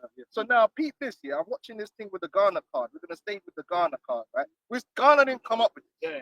This is something where, like we said, Esau has WF, WF, but BIS and all them dons and all the big, NGOs, they've pushed this system down there. Now it says here that the Ghana to make the national ID a multi-purpose card for seamless services, which means all of the public services will be keyed in with this card, which is what they want. And again, back to that problem reaction solution type thing. Because why? Because things take too long. Yeah. Waiting lists and all these doing things, healthcare, everything's long. Now, Basically, that's as powerful as a passport. now Yeah, it's simple. this is going to say everything we were just talking about. Ghana's National ID Authority says it plans to expand use cases of the national ID, the Ghana card, in order to drive financial inclusion. What was you just talking about? Banking on blank, financial inclusion. This is all the same talking points. And ensure the seamlessly delivery of a wide range of government services. It says the acting CEO of the ID Authority, Yara Koku, blood clot. You know he's got peas, but man's got 10 wives. You know what I mean? It's mad, all chipped. Recently in a post on X, that part of the plan is to link the biometric ID card with mobile money. Yeah, and again, remember I was saying it when I was out there. Like, bro, you have an old auntie can't speak English. All she knows is mobile money. Like, my mother is like, that's all she uses. She's like, all right, son, same in Zimbabwe. send me money now because the rate of the seamless. Ghana money and the pound or the dollar has gone up or down. It's like that's all they use. Yeah. That's that. Like people barely carry cash. Like, bro, people in Ghana will rather lose cash than their SIM card or their Ghana card. Bro. Yeah, but does it also help against theft? Yeah. Like armed robbers. Yeah, it makes it more difficult for them to take your shit, innit? It's very difficult.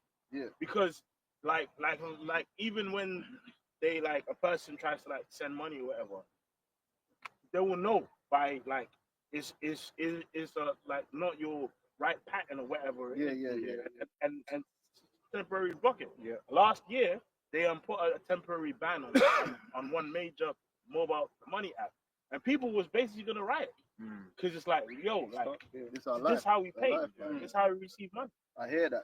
So it's linking with the money services. So that's what's gonna happen. The system of digital ID. Remember, there's a document that came out with 2024, the Bank of International Enslavements. They had the document about CBDC. What did they say in the document? They said they were discussing how a CBDC should be rolled out and if it should be rolled out. And one of the things they said was the key to rolling out a successful CBDC project is digital ID. You can't have a digital ID and not have the CBDC and vice versa, because if you just got the money and you ain't got the ID part of it, you're cooked.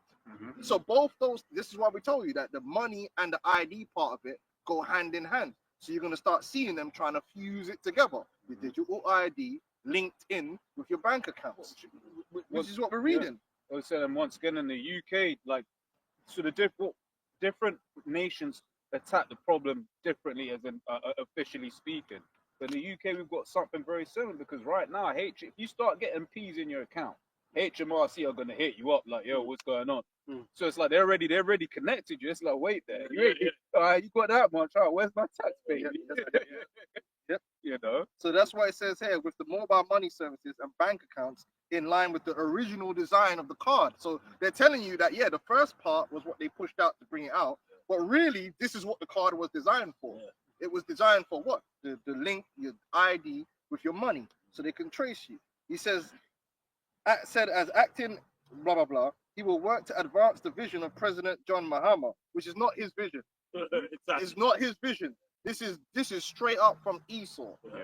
Yeah, he didn't wake up one day in a trance and decide he's gonna do all this stuff. So, This This has come down from the BIS, the IMF, WEF, or name the think tanks and whatever you want to think for.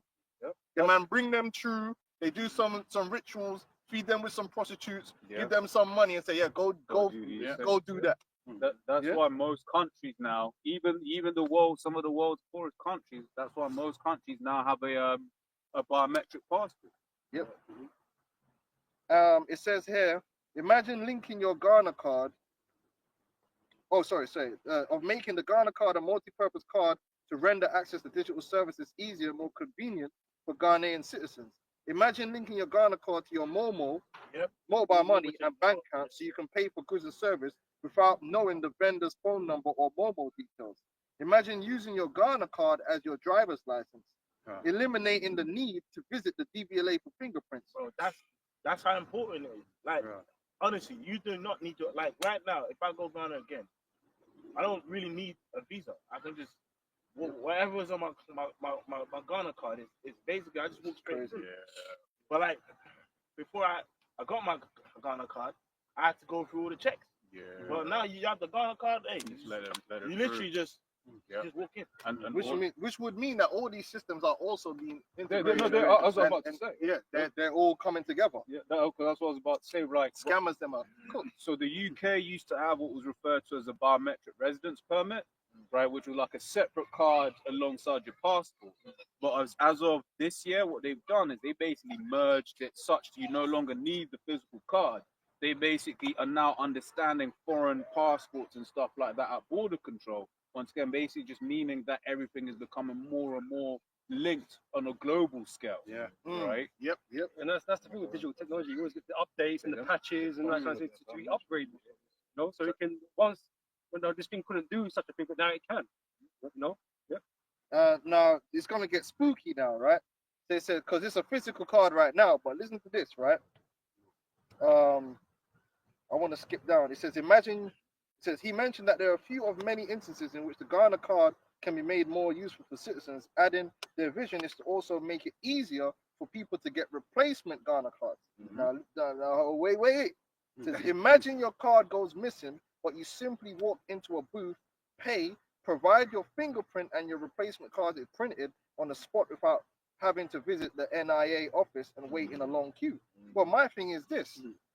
Why do you need the card itself? Exactly. You could just put all that information that's on the card on a chip, right? Now, if somebody wants to see the information that's on the card, well, man's got his phone. Man will just touch your phone and it will bring up the information on your phone and show it to them. And that's why I said, when I came out recently, I said, bro, these people are ready for the chip. Because Ghana, like a big thing, and just, like all over the earth, but West Coast in general, like a big thing is theft, like the actual fear of theft. You know what I mean? You know, like people have a big thing of the like a fear of theft. So you just know, like when that chip gets rolled out, that's what people gonna do, man. And grab this real quick. So 2 Corinthians 2:11, it says, "Lest Satan should get an advantage of us, for we are not ignorant of his devices." Right? So we're not ignorant of how these systems are playing. Right, and if ultimately someone who's got what do you call it? Someone who's got issues, right? So let me run that. Yeah, someone who can't see this, right? When you read Mark 13:33, it says, "Watch and pray, man." So someone who can't see what we're talking about, they're not watching. Because when you're watching, you're like, yo, it is here. And it's moving fast. Yeah. It's a breaker. Well, my man said, the 4th industrial revolution shall progress at breakneck speed. Yeah. He wasn't playing. If you look at an exponential curve, and I was thinking about it, because my granddad was like 87, like the other day. And I was like, raw, that was bare old. They weren't even. They were probably Telegram when he was growing up. But if you look at the pace of technological advancement, and not only that, the pace of that infrastructure being ubiquitous, that how quickly like something becomes everywhere. It's quick now. Update, like you said, update. Now everywhere can do it. It's not like it's only here. It's almost everywhere. Really quick. And you imagine why all these nations are so much fucking debt. all this money they've been pumping into this earth to build all this infrastructure, man. Obviously, that's where it's gone. You know what I mean? All these corporations got this money doing these infrastructure changes, man.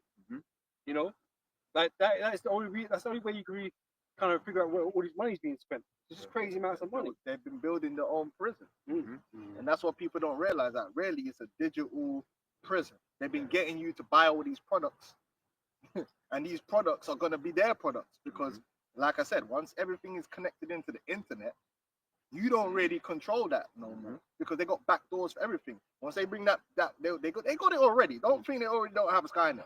They've got a big major AI that they could just push a button on and it just goes. It's probably already running in the background. Man don't even know about it, and it's already watching everything what's going on and learning. And then when they're ready for it, it will start just running, and it will say, okay, this food needs to go here. There's this amount of people here. Oh, hey, listen, man, at least 10% of those people need to die. Like, just send the troops. Because remember, that's what Jade Helm was all about. Jade Helm was AI being used by the military to make decisions. That's the kind of decisions they're gonna make. Listen, do the calculations. Okay, this place here, because of the amount of people that own guns, okay, we're gonna have to kill like this amount of people, right? And we need this amount of men to send, this amount of drones. Go do that. Boom, boom, boom. That's how it's gonna work. In hospital and medicine, which they're going to use in a similar situation, there's a term called triage, right? Yeah. Whenever you have like a major disaster, they will triage. They'll be like, who can get help and who doesn't need Prioritize. help? Who can we prioritize, man? And that's what you're going to basically be seeing these AIs doing. And you got these AIs making decisions on the combat field now. Yeah. You know, things like that. Yeah. So that's all, you know, being built up, man, to take action when the time is needed. Palantir. That's what Palantir basically is. Skynet. Getting all that It's bringing all the data together in one. Where's Daddy? Where's I mean, Esau's. I'm gonna say Esau. it was scary, bro. Yeah, because that's literally what it's called. Yeah, but yeah. Come Out on, of context, like. no, that's actually what it's been used in Palestine. Yeah. Like it's basically got a score system, and it takes all your information, social media, and who you're physically around. And basically, the way it works is as soon as the father, the main extremist gets home, the drone gets sent to the person's house, and that's it. Yeah. And like we always said, if you bring that into the realm of criminology, you know who the number one people that they're saying is the main producers of criminals. And if they're using pre-crime to judge what you're gonna be when you grow up, that you got at home listening to nothing but drill, He's failed. the AI's already marked him. He ain't gonna live past 16. That young driller, crip walking in the living room, Cooked. and then the fire sticks picking up him crip walking. You know what I mean? Like, it's seeing all like that. Yeah, this guy is destined to be a demon. Or you know what I mean? If he buys a night tech. The black Air Force Ones, man. Yeah, it's over, man. Put it all together, mate. It's peak. No, man. In it. All right, brothers. I'm gonna head out. Is it Ezekiel 21 verse 8? Or read it in NLT? That's close now. Ezekiel 21:8 NLT. It says, "Then the Lord said to me, Son of man, give the people this message from the Lord. A sword is being sharpened and polished." So how does the Lord get the message out? Through his prophets. Right? That's why he's being sent to tell them. And we're telling you the exact same thing. There's a sword that's what they call a Damocles sword hanging over your head, over the world's head. Right? We're warning you the time to come. We're blowing that trumpet. But you think, we're just we're crazy like Noah in building the boat because of the rain that's going to come. Like, what do you mean? You think we're crazy, man? But you're going to regret it when it comes. And it says, "It is sharpened for terrible slaughter and polished to flash like lightning." Revelation 12 and 12 tells you that Satan come with a great wrath because he have but a short time. That's why also everything's been happening fast, man, because the Most High have been pushing the time along. And that's why all this industrial revolution has taken place in all this short space of time. And I said we're at the point we are now because the end is coming. Yep. Now will you laugh? Those far stronger than you have fallen beneath its power. And this is what Esau And all these different people, they think that they kept it safety because we're living in such a I don't know, an age of technology, right? That everything is fine and dandy. But you really look at the world, everything's getting worse. It's not bettering us. It's not really strengthening us. We're suffering more than we ever have. Yeah. And it's just because the thing is, this technology could have been used for Could, good. yeah, You know. yeah. It could have benefited everyone. But that is not the design of these things, because Esau, his intent is not to help, right? Never trust thy enemy. He's not here to help. He's there to help himself, but at the expense of everybody else, man. I got quick precept. Where is it? Habakkuk 2:9. It says, "Woe to him that converteth an evil covetousness to his house, that he may set his nest on high." He don't care about everybody else's nest; they're living. That's why the poor are getting poorer, and they're getting ground into the dirt, and then they're crying out because they're broke as hell. They've got no future prospects and all these different types of things. So he still don't care about everybody else's household. He only cares about his own elevation. Yeah, and in that process, one of the things as well is like as he's struggling, you get certain Jakes that are doing better than him, and he hates that, and that's fueling that hatred, man. It vexates him, man. Yep. So now it's Revelation 6, verse 4 NOT, and it says, "Then another horse appeared, a red one. Its rider was given a mighty sword and the authority to take peace from the earth." Right, peace is gone. Like even inside your own countries, peace is gone. Yes. Inside your house. Yeah. In the old house, man. Everywhere. They're sitting there arguing about men and women shit or left or right shit. You know what I mean? The red and blue, like it don't fucking end. There's always a discussion or argument being had, right, by yourselves, your neighbors, everything, right? So we're all kind of disjointed. But the scripture tells you that in Daniel that the people should not cleave to one another. So we're all being separated and divided by all these things that Esau's doing. Yep. And there was war and slaughter everywhere. Right? Globally. Like we can pick violent times in history. Yeah. We can. There's always been violent times in the earth, man. But they've always been mostly kind of isolated in specific regions. Never has it been the whole entire earth before. Yeah. Much because the whole entire earth was inhabited before. Yeah. But we've gone to that extent now where Esau's everywhere and infecting everybody. Because I remember someone giving that scoff years ago, being like, "Well, these things have always happened," but it's like right now we're seeing craziness happening all at the same time. Earthquakes, are more powerful than ever, and he will attribute it because he's the devil to global warming and whatever, what have you. Right, but these are the judgments of the Lord. Well, before Esau come along, there was never a world war. A Yeah. world war. I didn't hear you that. Like, a world war. Yeah, Rome might have been conquering lands and and that's Esau One as at a well. time. Yeah, that was Esau as well. But he's doing those things one at a time. He didn't get the whole world in an uproar, right? And decided to drop bombs and kill millions of people. That never really happened before. It's true, right? Since all this industrial revolution and we've got planes and stuff, now we can go carry fighter jets and what's the what they carry there? Aircraft carriers. We've got all that stuff going on, man. The world is in peril. Everyone's preparing for war. Everyone's spending money on warfare, but they should be funding their people and their health services and stuff like that. But that's because of Esau. Yeah, that's one of the things that the Chinese factory workers were kind of saying with all of these tariffs. I was like, wait, there. It's like, your elites could have been using that money to have built, because once again you hear certain of the stories, whether it's true or not, you hear certain of the stories coming out of China where it's like 90% of Chinese people own their homes, right? What does that look like in reference to America? You look at places like California, people think about Hollywood, but what's right at the side of Hollywood, man? Right? All people just living in absolute pain. Right, China, they'll build like what? I think in the time we've spoken about HS2, they've built like 45,000 miles of high-speed rail, and it ain't like 90 quid to use like we use here. You can go like business class on the train, right, for like 21 quid, and you're traveling hundreds of miles, man. Food is cheap, right? I mean, the propaganda in China right now is pretty damn good, But basically the point, more or less, is he has always had the know-how to do better, but that's just not in his spirit. That's not what he was designed for.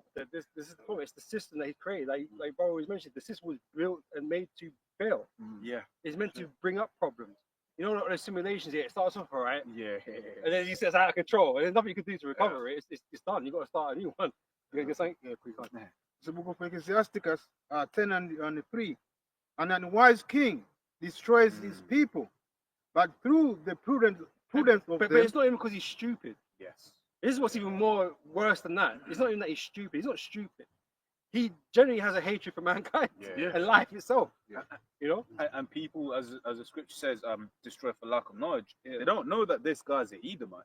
They look at what he's presented by PR, right, and be like, oh no, he would never do that. But then when you read the scriptures, you understand who and what the Edomites are and represent, right? You're like, yo, this is the wicked. They're just actors. Yeah.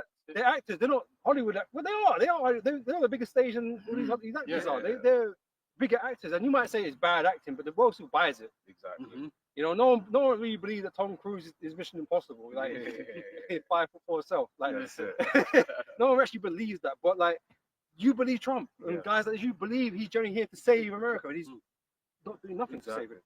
Can't stop, because that's one of the things that you've been speaking on a lot recently in the last couple of weeks, is that PR machine of Hollywood really puts an image in people's head that Esau is smart, that he's intelligent, that he's going to save the world, when he's actually the opposite of all of them things. Because how can we have back-to-back leaders and none of them are smart enough to turn anything around? Because it's not even just them; they've got a whole bunch of smart people supposedly behind them to help with all these decision makers, and nothing gets better. Why is that? Because none of them got fucking integrity for one, right? They're always doing the deals with the elites, because the elites are why they're there in the first place. They are corporate employees of the elites, right? And so their part to play is, oh, you want to stand in front of the people, you're going to sell them this bullshit that we want done, and you got to convince them. That's part of their job. You have to convince them. Right? So they build up a cult personality, because it's not like, you know, what they say makes sense, because nothing Trump says makes sense. But they build up this cult personality, gets you behind him. He'll say the right things about certain aspects and have people rooting for him. But it's all false. He's not working for you. Second script. So Jamal, Like They say Ecclesiasticus 10 and 3. An unwise king destroys his people, but through the prudence of them which are in authority, the city shall be inhabited. Right, we're waiting for a righteous ruler, right? Because that's what the world lacks. You know, this whole idea of you know, the a kingship or is like unrighteous in some way, because kings go mad and be wicked and stuff. Yeah, that has been the history for the most part in the world, that kings, you know, do things selfishly, because king's not meant to be selfish.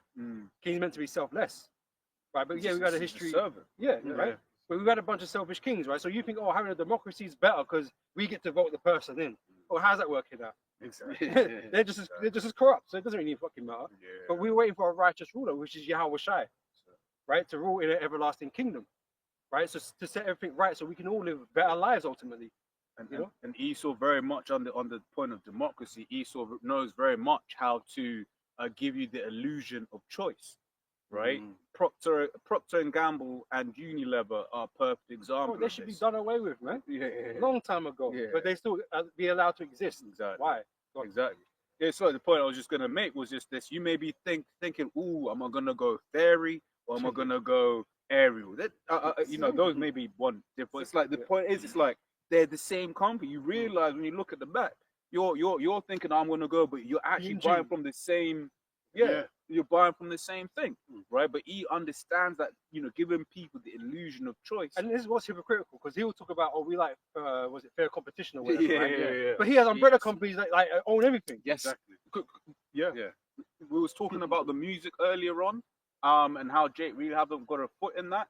Really, when you look at it, the music industry is owned by three large companies. Three companies, which is why even Spotify has never and will never make a profit, right? Yeah, it's an NWA. They don't own shit. You don't own shit, and the contract that they. So imagine you've got this large company that everyone's heard of, right? Everyone has in their pocket, right? They can't make much. So how much so can a little Jake on the street? And you have to imagine, if someone has got all this music that has all this you know, this industry, right, or not, why are they going to sell their rights to somebody else? Exactly. Why would they do that? No, they're going to rent it to you.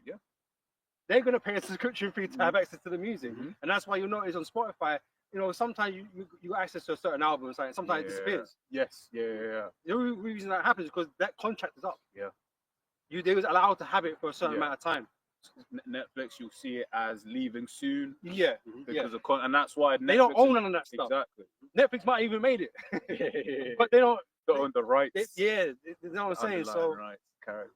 that's whoever, the people that own the shit is who's making the real money out of it. That's it. They're making the change, right? Yeah. Sorry, who's speaking? You finishing that Finish one? that? Yeah, precept. A couple. This is Proverbs 29, verse 2. And it says, when the righteous are in authority, the people rejoice. But when the wicked beareth rule, the people mourn. So we all should be able to identify that this is not a good time for people on the earth.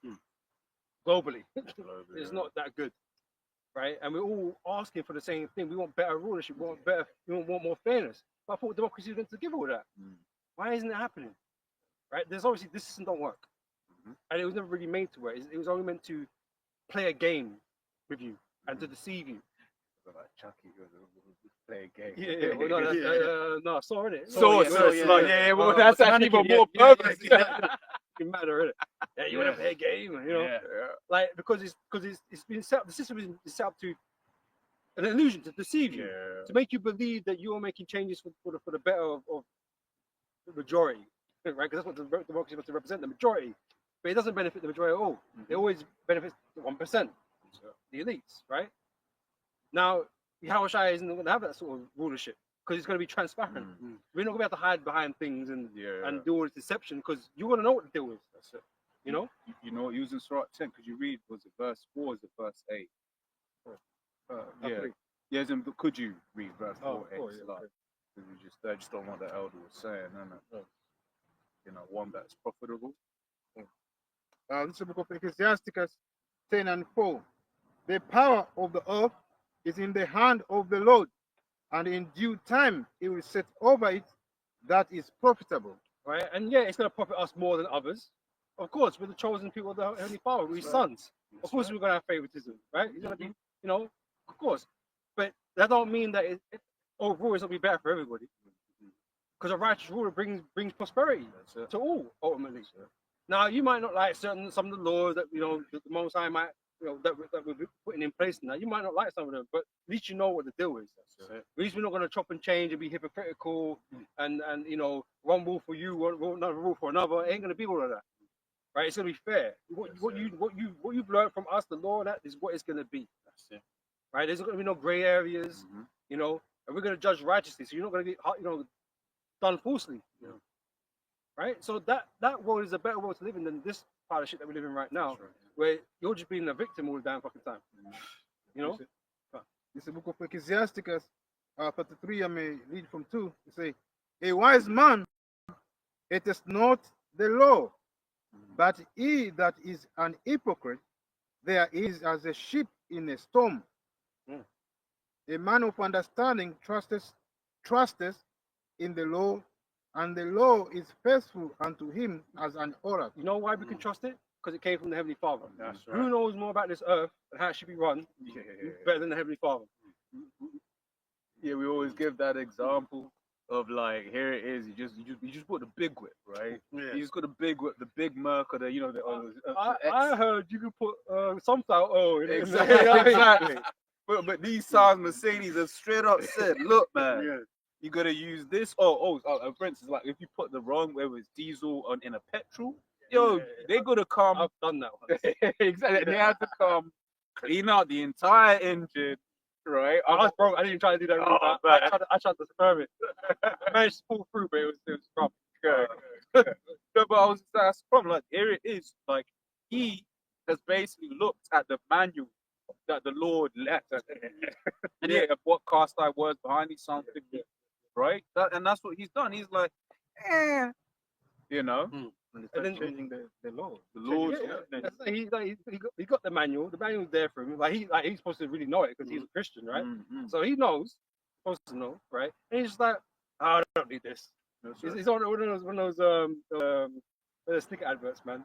You're a man. Manly men don't read instructions and shit, right? Just throw it. Just put it together anyhow, right? But you're messing everything up. That's it. Because there is a specific guideline to live in this earth, man. If you want to prosper in it, if you don't want disease and famine and all these things to come upon you, there's a way to live. Right? When you start saying like, oh, that don't matter no more, then this is why we got problems. Exactly. Yeah, like man and man. I mean, being Yeah, like, Working Yeah, that which is unseen.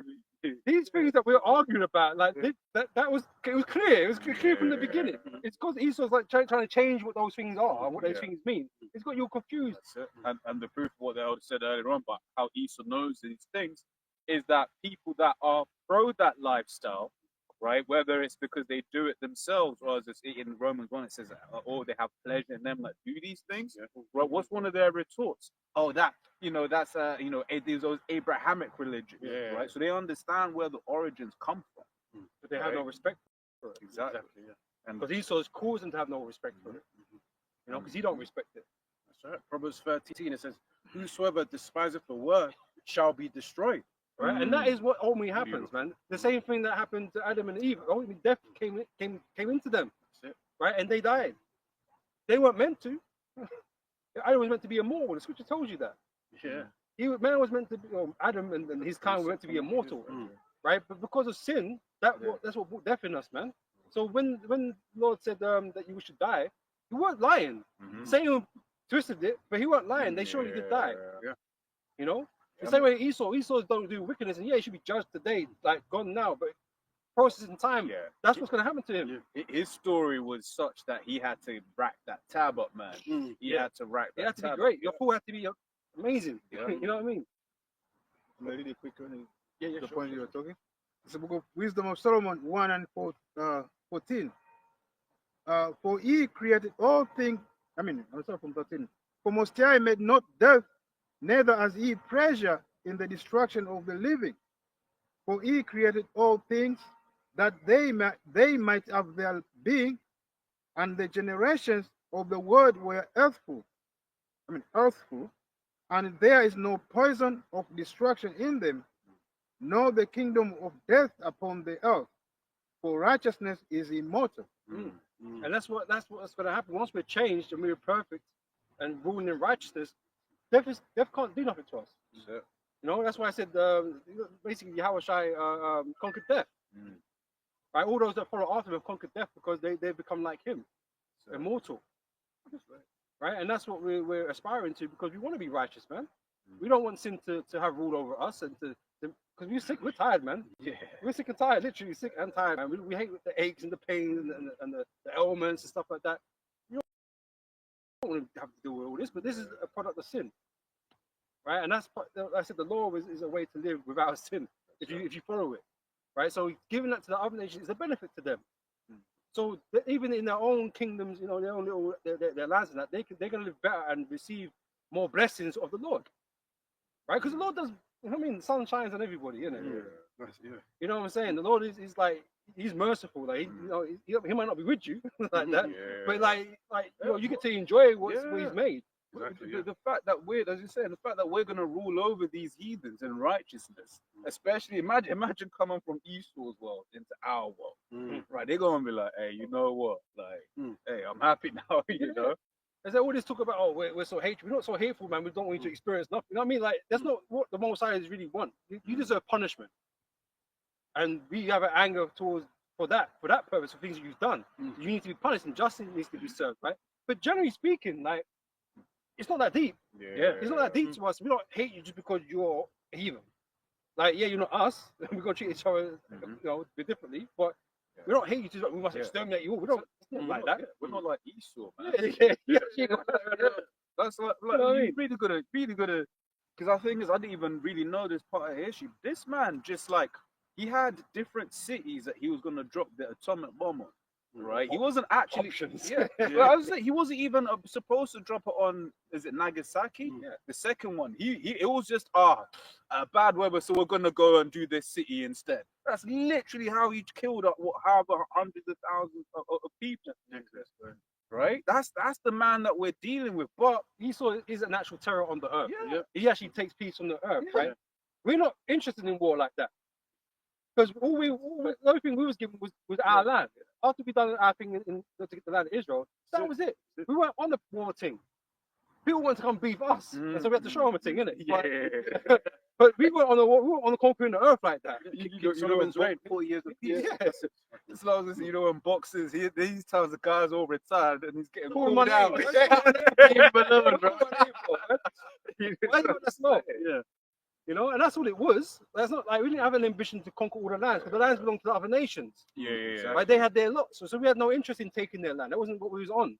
Esau was on taking everything. Yeah, let me grab this real quick. Kind of. It says Habakkuk 2 and 5. It says, yea, also because he transgresseth by wine, is his philosophies. He is a proud man, neither keepeth the home. Right, and that's why you are not safe anywhere you are. You could be in a fucking island in the middle of the fucking Atlantic Ocean somewhere. Who will find you and take your shit? Hawaii. That's what I was gonna say. Right, that is in the middle of nowhere. Yeah. Like you couldn't even see it on the map. Yeah. Without Google, you Without never see Google, it. yeah, You never yeah. see it, right? I mean, he find it anyway, right?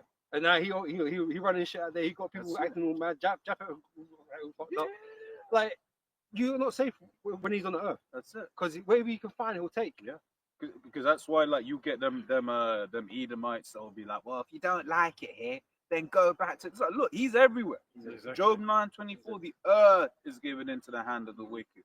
Right? There's no escaping this, man. Like we've just been going into the different policies that are being pushed out globally. Right? It doesn't matter where you are, because the thing is, most people wouldn't know. Like we were going in, most like Brother Shakar was going into, most people wouldn't even know Ghana's set up like that. Yeah. They'll just be like, that's just a little third world But country. his influence is always there. Exactly. You know, and we always talk about all this corruption and that, but who's bringing the money for them? But yeah, Exactly. he's the one that He's puts buying that- them out.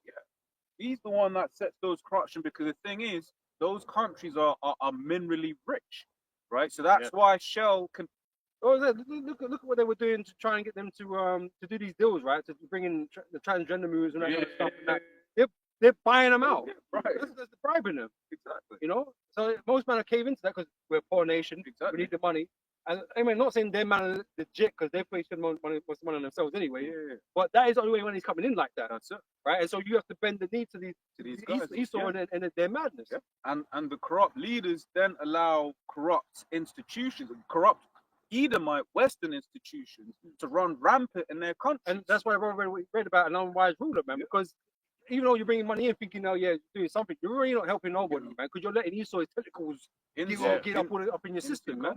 Because I always remember it was like Nigeria, in Nigeria, if I remember correctly, Shell destroyed a patch of land the size of Wales, and basically nothing happened. That's why Esau can go to the Congo, right, and just like exploit those cobalt mines, having just straight up slave labor. Nestle apparently been caught several times doing slave labor. Yeah. That's why your chocolate, it can be cheap, but at the same time he'll rally up and do the anti-slavery thing. Exactly. You know, he's full of shit. He's full of shit, and once again he wants, it benefits him to have these leaders in so-called Africa corrupt. Same way during you also get these Edomites that will say, but you know, because of slavery, those countries have roads. Because of slavery, they started schools. It's like, no, those things are all for your own benefit. Because if you've got goods, right? Yeah, the bro, Shakar, we can attest as well, right? When you got them shit roads with the potholes and stuff, or no roads at all, do you know how much longer that journey is? Like, so the motivations behind these things is not because you want to benefit the people. Oh, we bought you an airstrip. Yeah, so you can move the shit out of the country. Exactly. Yeah. Why did I need a plane? Why did I need an airport? I'm not going nowhere. Exactly. Oh, you can go on holiday now. Yeah. You can go on holiday. You can go wherever you want. That's it. No, but you wanted to move your shit out. So, or you know, or the ports, or you have a port built. Exactly. You know, Liverpool, all these ports that were built is because of the slave trade and stuff. That's not because you know, we want to benefit the people in the area. That wasn't to do with that. It's because elites wanting to make money. Yeah. It's always that. Yeah. Because someone has to fund it anyway. It has to come from money in the first place. Exactly. It says, who enlargeth his desire is back in Habakkuk 2:5. Who enlargeth his desire is hell and is as death. Right. So everywhere he goes, and this is why you're the border of wickedness. Because everywhere you are, you bring death with you, man, and you thieve. Right, and everybody's sick and tired of it, man. Yeah. You know, and you're sitting and playing a victim now. Yeah. How are you the victim in all of this? It's like the Israelis. How are you victims in all of this? You're the aggressor. I was going to say, and more nations, right, are starting to call it out and see it. But right now, he's just still got that, you know, that power, and he's got that media, man, that media machine, right, that can tweak it such that like once again, you think about it. There was the guy, German Wings, the airline was called at the time. They've now rebranded, I believe, to Euro Wings. Right? This guy flew a plane into a mountain. Right? That was just a him problem. Right? Oh no, mental health, yada yada yada. Right? It's not, the T word or anything like that. Have that been anyone else? Have that been anyone else? You see, we told you about these people. He studied for years just to fly a plane into a mountain. He gets to be an individual by way of his media, the way he'll report on the story. Like, you got to think about it. Like, whenever, like, say, which F the Muslims, but whenever one of them go and do something, what do? They go out to the community. What do you have to say about this? And what's that making? That's making it an issue. Yeah, it's making it an all of them issue. Whereas, like, no, it's just my man, isn't it? Yeah. So they're either terrorists or they're dumb. They're incompetent. Right? They only got brought in because of the DEI or that kind of stuff. They're not qualified, really. They passed. Yeah. They've still passed. Like, what do you Exactly. mean? You know? Exactly. I say he still wants to put us in a bad light no matter what we do. Yeah, that's it. Yeah. You know, every time we slip up, he's looking for an excuse. Why we mad? We messed up. Even the mass shooting that happened in most of in America, when them Edomite do it, they may say they may associate them with some mental illness. Health, whatever. Yeah. Esau gets to be an individual, and that's like something afforded to like no one else. Like Timothy McVeigh, like what did he got, man? There's a white dude that blew up something in America, innit? Let's be real quick. That was a big thing at the time, man. Yeah, like it's just just a singular right. So he was frustrated. Oklahoma City bombing. There we go. Yeah, that was a big thing at the time, right? But it's only ever handled as an individual basis. Yeah. You sort of make it paint as a brush as these mad dudes, but you've been living your life mad. Yeah. Every nation can attest that you've lived your life mad and caused great harm and damage to people, man. Right? But we're meant to not think about those types of things when stuff happens. This has always been your nature. Right? And when we call it out, man, like, you can't be surprised when people are mad about you. You know? Yeah. You holding? Yeah, quickly. Yep. This is the book of I've got something else. I'm not sure I've got something. Obadiah, verse 2 it says what? Behold, I have made thee small among the heathen. Thou art great despised. Right? Greatly despised. So, should you be shocked? Exactly. No, not really. And a lot of people suffer Esau, right? So it's like they know he's got the power, so he will get a certain treatment. But as all Arkham have experienced, like for instance, you maybe in an Elam store or whatever, just like buying something, and Edomite saying the boss man's treating them all nice, but then as soon as he did, it's like both of you are looking at each other the same way, like, yeah, fuck these elves. People suffer Esau, man, which is why like you see certain interactions and stuff like that, but it's just a thing of like, nah, that's he's the one in charge right now. Yeah, he's got the respect. Exactly. That, in that sense. Yeah. They don't want to upset him. Yeah. Because they know what His happens. problem. Yeah. He's basically the Debo, isn't it? Yeah. When he comes around, I'm quiet. When he leaves, I'm talking again. It's a problem to deal with. You know what I'm saying? So he got the military, he got the police, he got everything that's in his favor. And anything like, I'm just an immigrant, or I'm just I'm not like you. Yeah. So I obviously get demonized before anybody else does. So, And that's how it's always kind of been, right? You got something? Pretty simple, yeah, can't. Can't. So Isaiah 14:12, I read from NLT. It says, "How you are fallen from heaven, O shining star, son of the morning. You have been thrown down to the earth. You who destroyed the nations of the world." of the whole world, man. Right? And then once again, as the elder was going into, right, is he will still somehow make it seem like these people must love him. Like he's like you got to think about Appreciate what I've done. Yeah, basically. Crazy. Like you look at most places on the earth, he has caused some kind of mass death there. What one way or another. You think about just even the partition of India killed between 2 to 4 million people. That was just from a stroke of a pen. 2 to 4 million people dead, right? Because obviously, like especially the way he cut countries. He was cutting countries in places where it's like, nah, these lot don't get on with that lot. Yeah. And then now he's smashing them together, and of course that caused conflict, man. Right? And then this is the thing, like, as much as we talk about Esau's ability to, like, militarily to create war and destroy people, and that, there's many other ways he does these things, man. And that's why a lot of people in America are gonna perish. Yeah. Because of all the policies he's been bringing in and stuff like that, they've had negative effect on people's lives, Mhm. right? And abortion, things like this, they're all numbers that are attributed to him, that he's been working at this whole time. That's it. There's a lot of death because of him. Yeah. You know, so he is as death, man, and cannot be satisfied. He just continues. He's just a black hole of death. Even on that point, so you really got to think about it. Like he would go to what was it, I think Ireland at the time when abortion was illegal. Yeah. He would take a boat, get women from Ireland, right, and then then take the boat into international waters, perform the abortion, then bring the women back. He's that desperate to murder Jake and stuff, man. He's just a crazy dude. Because this is it. He's made it seem like even when you listen to some of the rhetoric around that, he's made that like a women's health thing. But they don't even understand the witchcraft roots of all of that, right? You know, the fact that you know those that's basically like a blood sacrifice. Man. Basically, it is. Yeah, Yeah. it is. Like, yeah, it is. Yeah. And even there's companies where they mix certain stem cells and certain foods. You know? Alchemy. That's what they're doing. Yeah. And this is the thing. Esau, because he's grown in technology and somewhat wisdom, even though it be on the left hand side.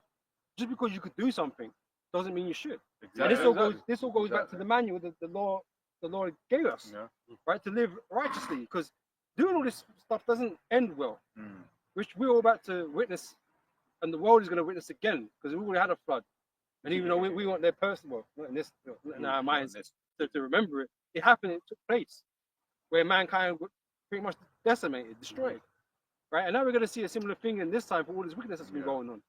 You think that this was okay to do, but the Most High going to tell you, no, it's not. Right? With great fire and judgment. Yep. And it says, for you said to yourself, I will ascend to heaven and set my throne above God's stars. This is the ambition. Yeah. The overall ambition, the desire, the thing that Esau can't get out of his head. That's why he's just dead set on doing this.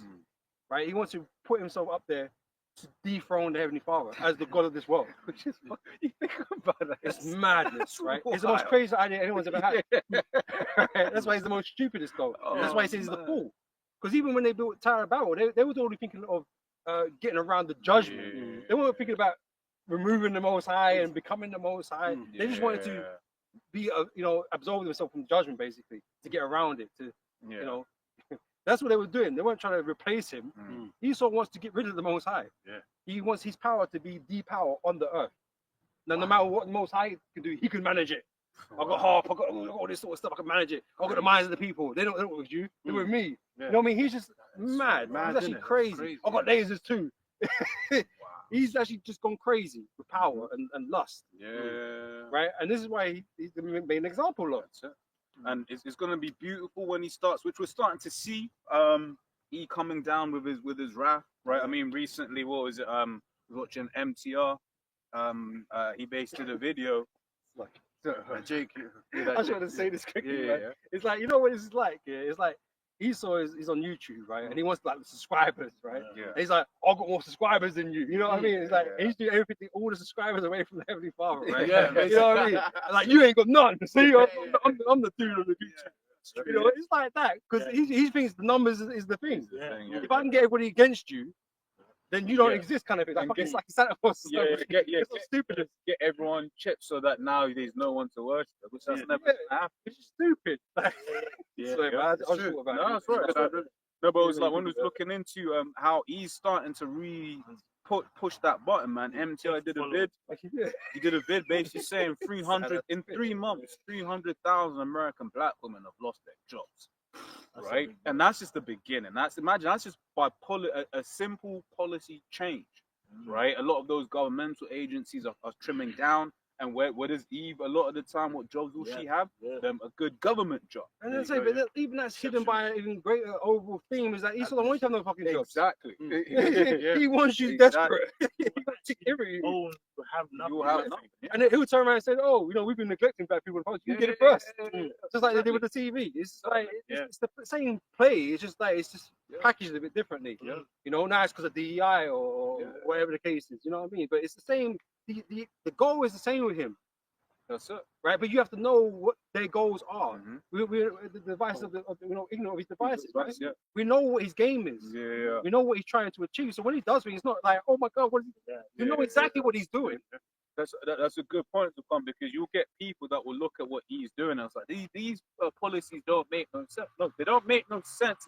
Think that he's trying to make things better, right? He's not trying to make things better. He's trying to squeeze you such that you have nothing, and it doesn't matter whether you're voting left or right.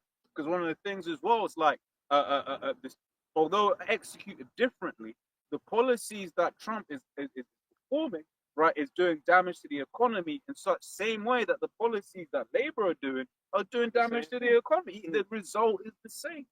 It's like every ruler has been doing the same thing. Revelation. Two horses, man, yeah. It's like they've all been doing the same thing. You know, not one premier, no prime minister or president not done the same thing. Oh, They right. brought it down worse and worse. Right. I mean, why would you want to give power to people? I mean, Yeah, but people are stupid. What they call it, a goyim, right? That's what the elites refer Especially to. when people don't fear God, bro. You know what I mean? They're just doing what they want to do. like remember, like Esau is the man of sin, so Yep. he's gonna do wickedness. Yeah. He In actually, fact, I had that. like, Can I grab that real quick? that the scripture says, like Esau's as death. First of all, Babylon is his main tool, but is as death. He can't be satisfied. Yeah. Like, you know what I mean? Like, Yeah. that's why with the chip, he essentially wants your soul. Mm-hmm. You know, but that's really what he wants. Because Esau's got a God complex. He wants to be like the Most High. He wants to know what you're thinking, how you're thinking, where you're going. Like Esau is literally the manifestation of Satan. Yeah. Right? Because even like the whole saying Satan make bets, right? It's like a game they play with each other, right? And Satan's looking for that W. He's looking for that W. Like, see, I got you this time. I got you. But Esau's the one doing it. Yeah. He's the one trying to get that win for Satan. You know, but again, it's just gonna fail again, and Satan's gonna get upset a little bit. You know, what happened this time? That's it. So Jeremiah 13. You know what it is? It's like Satan and the Most High have already got a backdoor deal. It's like on the stage. Well, I was thinking in time, so you're allowed to go do these things, isn't it? Can you convince everybody? Yeah. Can you convince everybody? Because you're the great deceiver, right? Can you convince everybody? And we're gonna find that. Are you gonna deceive my elect though? My man Job, man like Job. No, you ain't gonna get to him though. Yeah, none shall pluck them out there. Exactly. Jeremiah 13:23. Can the Ethiopian change his skin or the leopard his spots? And this is what people don't fundamentally understand, man. Like Most High created everything in its purpose, right? And Esau specifically was made to be the wicked, right? He was never going to be nothing different. He has no redemption arc. You know what I mean? Like he ain't gonna turn good. You know, he changed it. Oh, what I did was wrong. I'm gonna change it. But wait, no, that was never gonna happen. He ain't gonna repent. Never. He still doesn't. Never. He ain't made to me. He don't know what that is. He is just pure Joffrey. Yeah. Joffrey never had a good, he never had a bad or whatever. He's just pure Joffrey. Yeah. So the Most I got one thing to do with him, man. Yeah. To raise him up for the purpose of destroying him. Yeah. That's it. Yep. So it says, then may you also do good that are accustomed to do evil. That's what he's made to do. You know what I mean? Like a prime example. Like there are a lot of people on the planet who are dying of malnutrition and starvation. We're watching that happen on live stream right now in Palestine. Like, and then even though obviously it's wickedness, but he could use GMO, HARP, and all these things for good if he wanted to. But he can't because he's a devil. He's not programmed that way. He's not programmed that way. You know. It's like you make something like a clock can only be a clock. It's like it can only show the time. It can't become a car. It can't drive you somewhere, right? He is made for a fixed purpose, right? To be an example on the earth of wickedness. Tailor-made. So he's never going to be nothing different. Like there's a concept that they've got. It's called soilless farming. Soilless. Where basically they like get all the nutrients and stuff that isn't the hydroponics. That's what it's called. In soil, but it's in the water. And these things grow like mad big, and because it's got a being pumped with all this hyper concentrated nutrients. You could do that in many regions whereby they don't have fertile soil, but have the nutrients to make But Esau doesn't want to do that. That's it. When you look at like one of the biggest killers in the world Yeah. is purely a lack of clean water. Yeah. Right. Stagnant water. All of it. This is a lot of like waterborne disease. So people are drinking contaminated water, and that's like a big killer in the world, right? But really, when you the same companies like Nestle, you've got yeah. they're polluting the water that Exactly. they operate in. Exactly. All these factories and shit. Oh, what was that country in Latin America where it's like they drink more Coca-Cola than water? Yeah. Say again? Because of avocado farming. Yeah, because of avocado farming. Yeah. There's certain places in the world where just the way Esau does everything is just, and that's why it just says Esau's death, man. Yeah. Right, and also was Isaiah 24:5 about the earth is destroyed under the inhabitants. And these nations don't have enough power to resist them because they're bigger and more power. Their GDP is more than the nation that lives. You know what I mean? Maybe not even certain times it's the company that has more power. That's what I'm saying. Oh So they can't resist them. So they set up, because they thought, we're going to enrich the area, so we're going to set up Coca-Cola factory, whatever. They're like, okay, great, because money's going to come in, people are going to get jobs, and sounds good, isn't it? But when they start doing madness, like, what can they do? They can't kick them out because they're dependent now on the money that's coming in. Looks like it's got. I was going to say, look at the term and the origins of the term banana republic, right? And how basically it's funny because Esau likes to throw bananas at Jake, right? But Esau legit, he legit destabilized Latin American countries for the sake of bananas. Right? What was it? At Chiquita, you look at the Chiquita sticker, thinking that that's a Latin American company. That's an American company. I believe they renamed. I forget the history fully. You can look it up and confirm. But I believe they renamed the original company into that to make it seem authentic. Right? American something or other, man. They have got the knowledge to make basically everyone like in perfect health, more or less. Because it was interesting. I actually saw a doctor speaking about it. A doctor that he used to work with, like, he was a vet scientist. Now, like, obviously, people who own farms and have livestock, the farmers need to know what's best in their feed to make sure the cows, the beef, the lamb or whatever is in tip-top shape, right? So they actually studied why cows get diabetes or put on weight or cancers or whatever, right?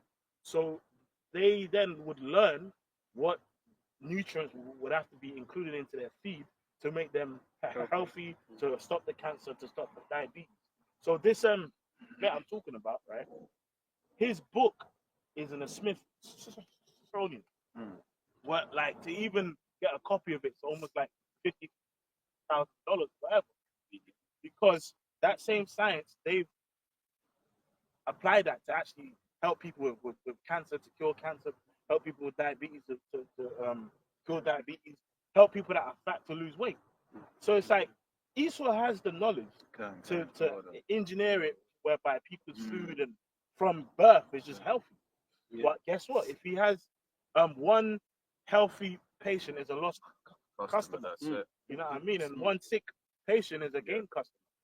And when you look at the system that Esau set up, which I'm like, if anyone's got anything is equal 413, right? It's like, because what the whole thing RFK did, we're gonna stop red, whatever it was, but it's like, but you're still gonna allow the chlorinated chicken.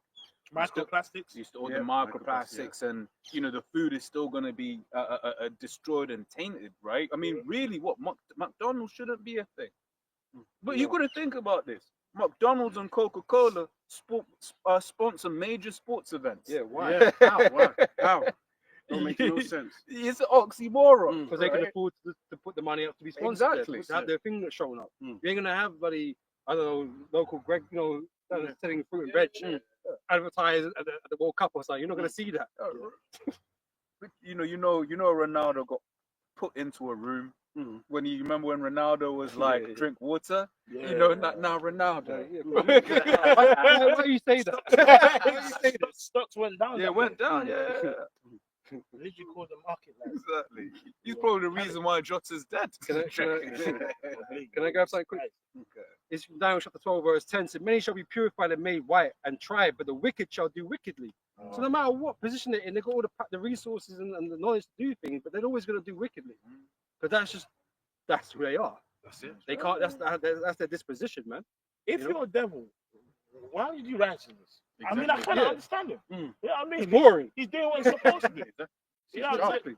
Well, yeah. Well, you know what I mean?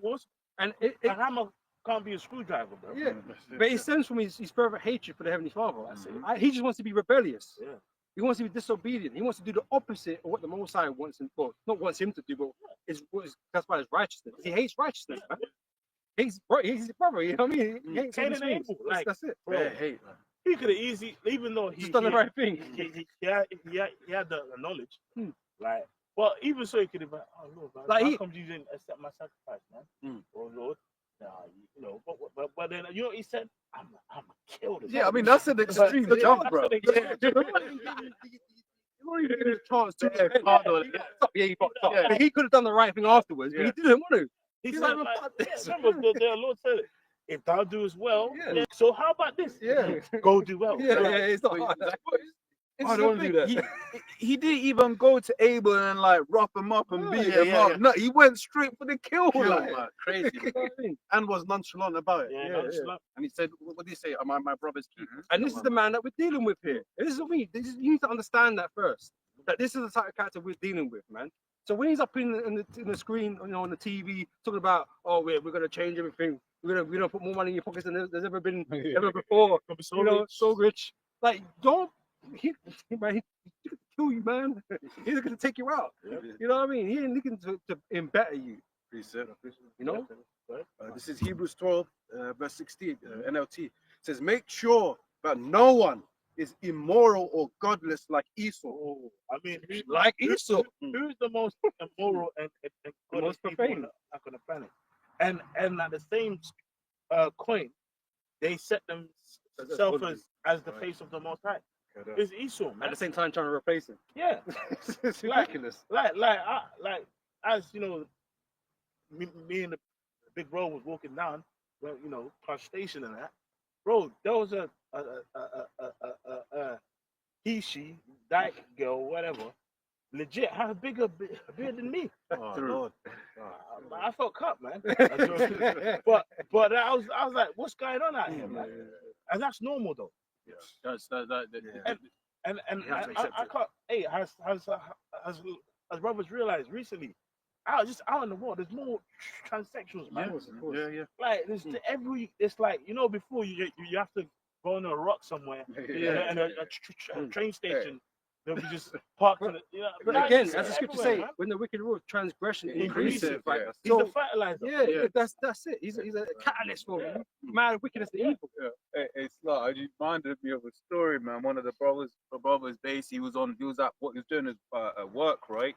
And it was in a very a posh neighborhood, right? And then there was one of them Decepticons walking, right? And then there was him in the neighborhood, right? But guess who the people, the Edomites in that neighborhood looked at weird? The brother. Wow. These times you have something that should not be living. But then they're gonna look at the brother weird, like what's he doing? It's so crazy, bro. It's horrible. I really good. And it says, immoral or godless like Esau, who traded his birthright as the firstborn son for a single meal. Yeah. That's what I would say. Yeah, NLT, yeah. He's carnal, bro. Mm-hmm. Esau had no patience, man. Mm-hmm. Now. And guess what? No faith. It's in his spirit to not value the Most High. Like the only time Esau wants to try and humble down when it's too late. Yo, Remember Antiochus. Antiochus? He's like, look, man, I'm gonna be the friends of the Jews. Yeah. I'm gonna do everything. Yeah. I'm gonna do anything. I'm gonna be diligent. I'm gonna do anything you want. And it was too late. You know, like oh, my father, have you got that one blessing for me? Or even one at the back? Which really was your curse. That's it. And it says, you know that afterward, when he wanted his father's blessing, he was rejected. It was too late for repentance. It was too late. Esau has been rejected. It's It's not something he can resolve. Yeah. What's that Timberland song? It's too late. Right? He has been rejected. So it's not even a case of it's not a debate for us. Like you can't want anything because you're not in a position to negotiate. Trump is like this, right? You're not in a position to negotiate. No, straight up, you're not. Right? Not we, the Most High holds all the cards, right? And you've been dealt your lot already. That changed. You know? Is he finished or is he done? Like, he's done, man. He's done, bro. Even though he begged with bitter tears. Yeah. And now, Yeah, he can play the role. yeah, now he's playing the role. But guess what? That's why now he's trying to artificially engineer his birthright. Oh. You know what I mean? And this is why you push such doctrines like the Lord is all merciful and God is all loving, because you need that mercy. But it's not Amazing there grace. for you. Yeah. But it's not there for you. The most you forget the Lord has mercy upon whom He will have mercy. mercy. It's a decision that He ultimately makes, Exactly. and He cannot make it. Yeah, it's because he's gonna give him a mercy killing. Yeah. But that is the only mercy you can ultimately receive, because after that person leaves, you're gonna want to go anyway. You're gonna want to go, right? And so that is the only mercy you're really gonna receive. Right? That's a blessing in itself, man. That you don't have to suffer any longer, right? But being here on earth and enjoying the earth, no, that's not for you. It's gonna be so. Exactly. Yeah. Thousands Yeah, it's of gonna be years painful, of man. wickedness, man. It's like Yeah, and remember, like in the kingdom, we're gonna have the power to like change people's concept of time, like in their head. oh yeah. Like, Well, but that's what he's trying to do yeah, I mean, himself. yeah. He's trying to do that. He's Yeah. trying to get the you know, you remember you talked about earlier on that sentence Oh yeah. where they put it in your head, and Black Mirror showed you that, man. Yeah. And, You like, that's scary because you know when you're having fun, time flies, right? When you're in pain, like, Scripture in what is in times of joy. read it.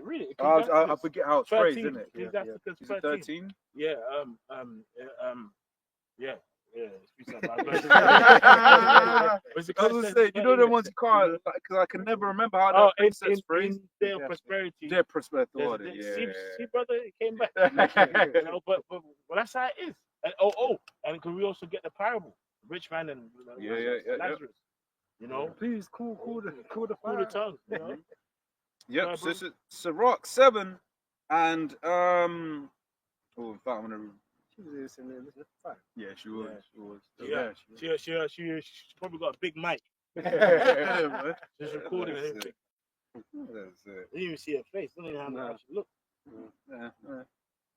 Probably that dude from last week. No, Just wearing the wig. As a cover, quick vocal. Yeah, probably. One of Wearing a Vocal's corset. minions in there. They don't call it. They won't say that. Duct tape. Oh man. Yeah. That's it. Sirach 7 and 13. Consider the work of the Most High, for who can make that straight, for which he hath made crooked. And that's Esau. Yeah. Like he let favor be shown to the wicked, yet he can't learn righteousness. Esau don't. Here it is. Jake will have mercy. He had the Bible in his hand this whole time, you know. Bro. He don't want to He don't want to be righteous. Like that's you know what it is. It's like trying to change a hole into a house back. If there's a hole that there's some holes they want to be holes. J. Cole said it, man. She don't want to be saved. Oh, really, brother? It's just 3-6 Mafia. Don't save her. She don't want to be saved. Don't save her. She don't want to. You know what I mean? Like there's some holes they don't want. They want to be holes. But even on that segues an important one. Just as as a man, that's something to know. Like you may be dealing with a chick, but for her, like if she's getting that quote unquote wife treatment, she doesn't know how to take it, man. And she'll bug out. She ain't no princess. She ain't no princess. She don't have to be princess to you or nothing like that. Exactly. You know, she's lower class. Lower class. That's it. And you're trying to treat her a certain way, and all you're gonna get is problems because she's not designed to be treated that way. And Esau's the same. Esau's the same. You get once again that Homelander meme, man, right? Where people are like, oh shit, they love me. They don't give no occasion to Satan, bro. You know what I mean? So like when you playing with Satan, like you're giving opportunity to take abuse, like to take advantage of you, man. You know? That's it. So it goes on to say, verse 14, Ecclesiastes 7 and 14 says, in the day of prosperity, Ecclesiastes. Okay, I thought it was Sirach.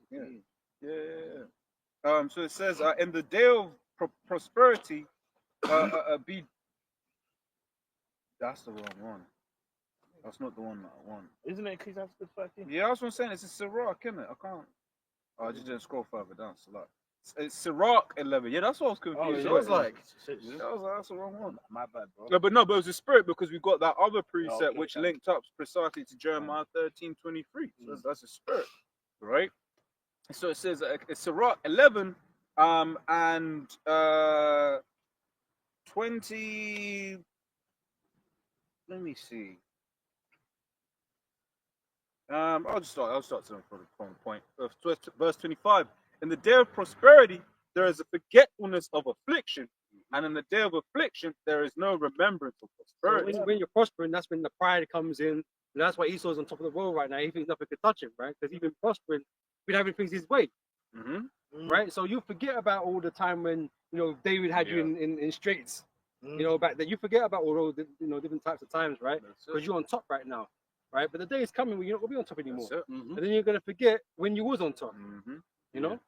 For it is an easy thing unto the Lord in the day of death to reward a man according to his ways. The affliction of an hour maketh a man forget his pleasure. Yeah, like Everything forgotten. Yeah, like remember, like that's just the spirit. You know what I mean? Of Esau. You know what I mean? Like when you see these movies where like a rich villain is finally catching hell, and he's ready to give everything up. To like try and save his life. Antiochus. Which that's a purpose, because here it is. He did all of that wickedness, and I love the way the scriptures frame it. Now, he who had basically a full-time thought that he could reach the stars of heaven, which that shows you that's Esau. Yeah, shows you because like Antiochus Epiphanes in the Apocrypha, it says he thought he could number the stars. Yeah, he thought Esau was a god. Yeah, well, Epiphanes isn't that God manifest. But the pride was already there, man. And he had to be brought down to that low level to be humbled, man. So there's nothing he was going to have to say to redeem him in that point. Because it was in my anyway. Yeah, which shows you Esau, like especially Esau, man. Esau can't get mercy, bro. Yeah, you know what I mean? He's not deserving of it. Trying to repent. But this is the thing. It's not even about deserving. It's not even about any of those types of things. It just boils down to that. What he's made for, man. It was made for that purpose. You was never going to receive mercy because the Most High made you to be hated, right? To make an example out of, because the Most High makes 2 and 2, right? Right. One vessel unto honor. Yeah, and he made us to be that vessel of honor. So despite because we don't deserve it, we don't deserve the kingdom in that sense. But it wasn't even down to that. Yeah, it's grace. And there's just none for Esau. That's it is. It's really because the Lord said so. He promised it. That's it. That's it. It's not of works. It says that in Romans 9 that the children have not yet done any good or evil. That the purpose according to the election of the Lord might stand. That's it. Yep. It says the affliction of an hour maketh the man forget his pleasure. So you imagine them man, the Americans, they be doing that, man, when they catch man from wherever in it, and they hold them up and they torture them for having days or whatever. That 1 hour seems like an eternity, man. Under that pressure, under that strain, under the pain. Right? You ain't thinking about you don't care what happened before that hour because you just don't. All you can focus on is this pain. Yeah. Well, Libya, man, when Gaddafi got taken down, you see him in that tunnel, man. With his golden gun on the side, like he was cooked. You could see it. You could see the terror in his eyes. He didn't have no time to reminisce. Yeah, bro. There was no time to reminisce, man. And I bet you of all the garment he got on, the gold he had on, he ain't nothing to him, man. It'd be nothing to him, bro. Right, think about that. That luxury he had and everything he had to resort to being in a pipe. Drained, a rat. It's stuck in a hole. Drained. They got sodomized and all kinds of shit. It's like, what is it? Violate that guy. Yeah, man. That was horrible. They actually impaled him for a bit. Yeah. So all that didn't mean nothing to him at that moment in time because his life was at stake. He's suffering. Shit, man. He should he should have blew himself. Took himself out. No, this is the thing because you start thinking like, if I wasn't even in this position, this wouldn't be happening to me right now. Like he might as well not become the king of Libya or whatever, man. He might as well just been the potter or something. You know what I'm saying? At least he wouldn't have ended up like that. It's mad. Yeah. And this is the thing. Esau's been on top so long. He thought he's gonna become a god. Yeah. Right? And he's gonna get violated. Which Psalms to bind their kings in chains. No was a violated, man. What we mentioned about that Matt Walsh guy, man. Right? Because but the statement he made was a statement that was basically saying no one's gonna take us down. Because if you thought in the back of your mind, who shall bring it to the ground? Exactly. If you thought in the back of your mind that anyone could take, you wouldn't make that statement of well, if someone takes it, they can keep it. That means he thinks no one can take Take it. it back. But you gotta look, But man. this is the thing. This is why these Christians don't understand shit, because these killers didn't rise up and go down because of men. Mm-hmm. It wasn't because you were mighty. Yeah. It's the Most High that set up and bring and take it down these nations, man. That's So it. there is always going to be a power that can take you down. Always going to be a power. You might not respect these other nations, but like, hey, the Most High can make it happen. Yeah. But once again, you imagine just being in you know, in the palaces when, oh yeah, Alexander, that little Greek exactly. boy, Yeah. just That's trying to what I'm fight. That young lad. Exactly. Yeah. You know. You know, we got a line of Persian kings, Exactly. Xerxes and them, man, the Yeah, bare gold and bare immortals. Exactly. Yeah, Bare immortals. they would have started listing heritage. Yeah. This son from here And and his here, my whippersnapper- father's done this. And his whippersnapper's going to come and try and roll on us. Don't be silly. Like his father could not take us down. How will he? But the Most High made it happen. That's it. Because it's not about men at the end of the day. So that pride is just showing you that you believe in yourselves. You're not a godly nation, not even the slightest. You know? Oh yeah. Because even Israel got puffed up because of their prowess. But the prowess really came from the Heavenly Father, man. You know? Precept. Go on. Psalm 75 verse 5, NLT says, "Don't raise your fists in defiance at the heavens or speak with such arrogance." Why? Because the Most High is running the show. You're not in control of nothing. For no one on earth from the east or west, or even from the wilderness, should raise a defiant fist. It is God alone who judges, decides who will rise and who will fall. There we go. Right? And that's something that people don't consider. But we know that to be true. That's why we're not worried about us as a people, or how strong we are, how weak we are, or whatever. But none of that's going to matter at the end of the day. The Most High is going to bring you down, and we're going to be elevated. And the Most High wants it to happen. You know?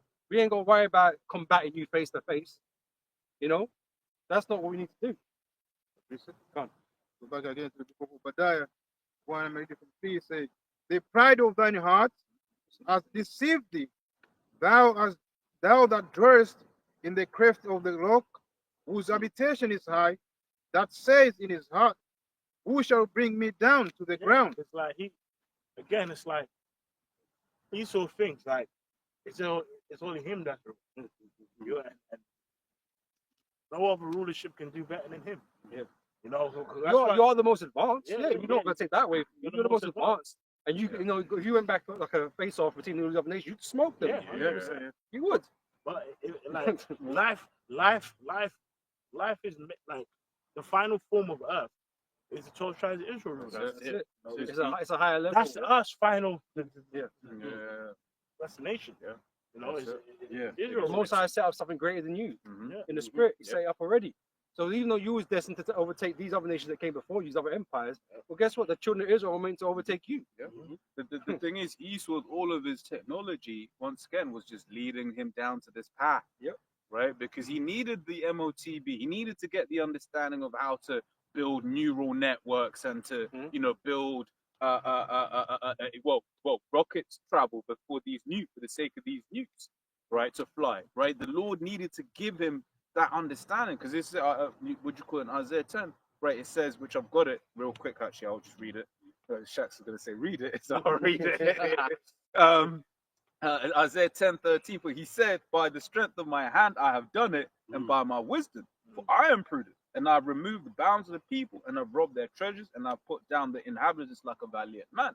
Right? So Esau has this idea, this thinking that he's done it himself. Yeah. So no. The Lord gave you the understanding, right? Yeah. For this last. Yeah, remember the Lord said, "I've created the Smith." Mhm. Like even though it played out where the scientists, because a lot of them scientists, you know, were having visions and shit, dreams, Inspiration. Yeah. that's the inspiration, yeah.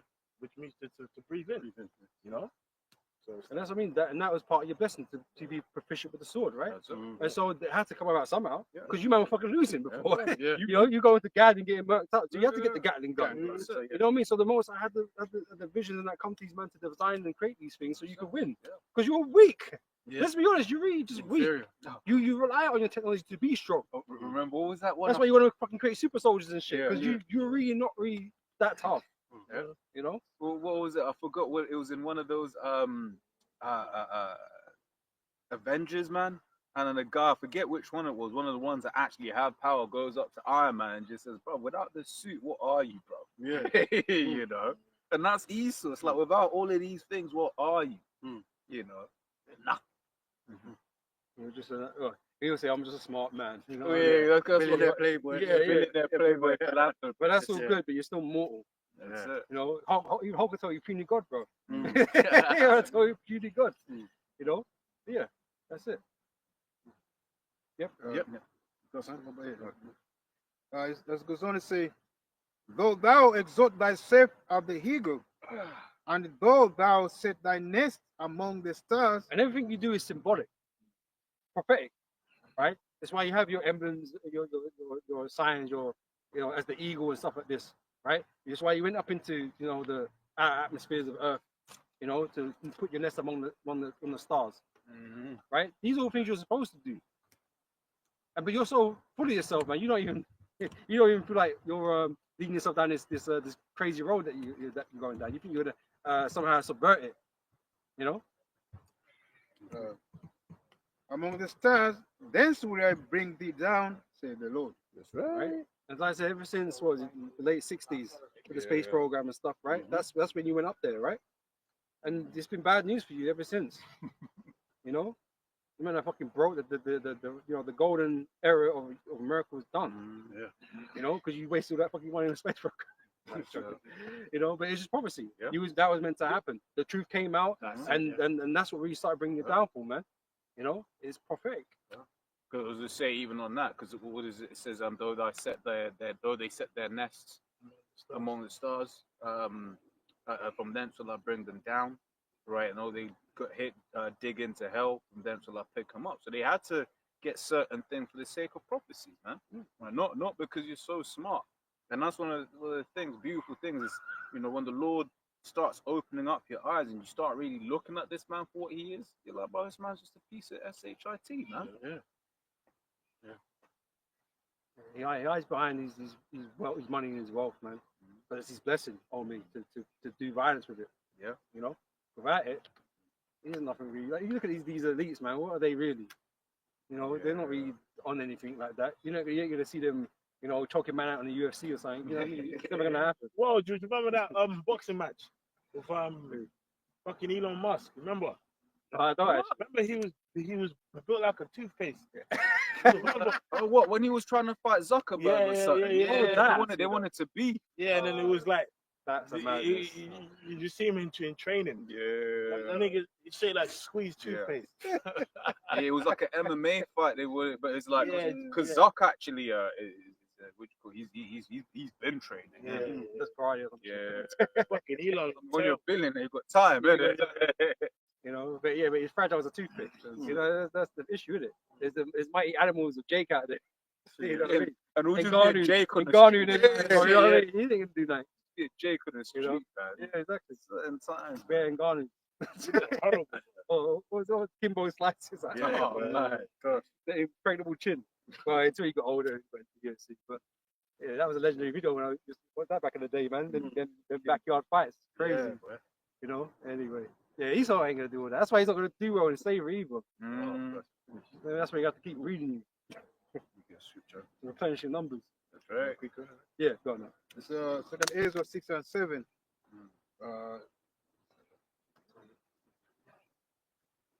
Then he answered high and said, what shall be the parting asunder of the times?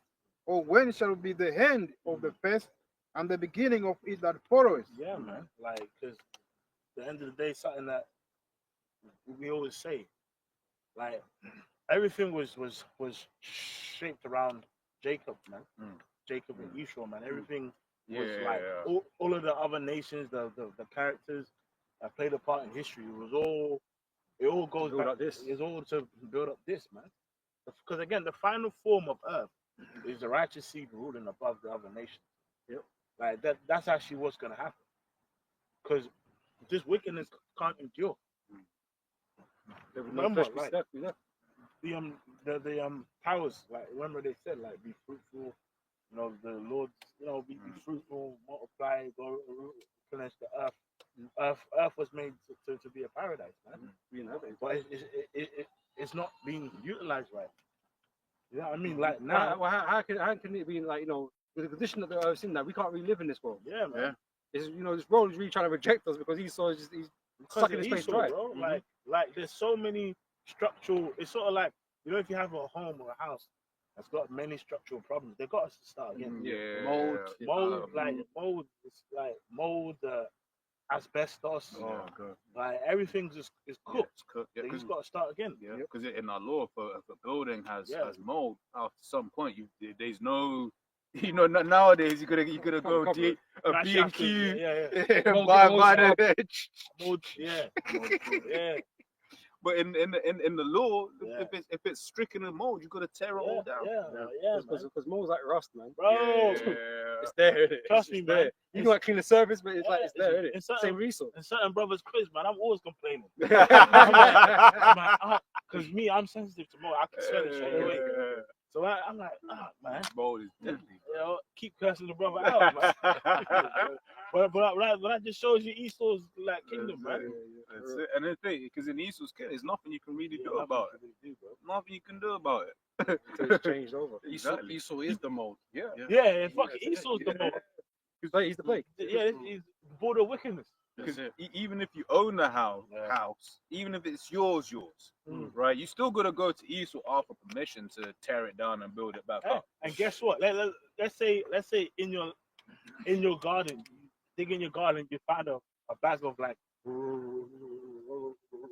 Roman pennies, and you want to go and cash it. Oh yeah, no. Yeah, The family that originally owned the land, and like That's crazy. yeah. There's how many times, like, even in France, like, I believe it was a person that owned like a DuPont or something, but it was like a lower level DuPont. Like at the bottom of his thing, he just found streaks of gold in it, and then they mined it. Like they started to excavate and found like loads of tons of gold, and then there was like, well, in French law, if you find gold, it goes to the state. And it's like, Wow. it was cut. It's like, you know what you should have That's a done? DuPont. Yeah, basically like a low, like That's low how level. Yo, because Basically like a surname, but because the real DuPont's gonna be like, yeah. Macron? you Yeah. put a hand on the Yeah. shoulder. But I'm president, and this gives you power over me. Oh, man. Yeah. It says basically it says Michel DuPont, a farmer, discovers 4 billion worth of gold on his private land. No wonder it's because that number is too big. It Couldn't let says him have that. 150 tons of gold found in French field. See, the question is, I don't know what actually happened with that money after, right? Yeah. That's what I told you. But Yeah, but I would've like, kept did that some. money, if we went back to the government, did it go to the people? Because they obviously they got healthcare that he's paying for. Wow.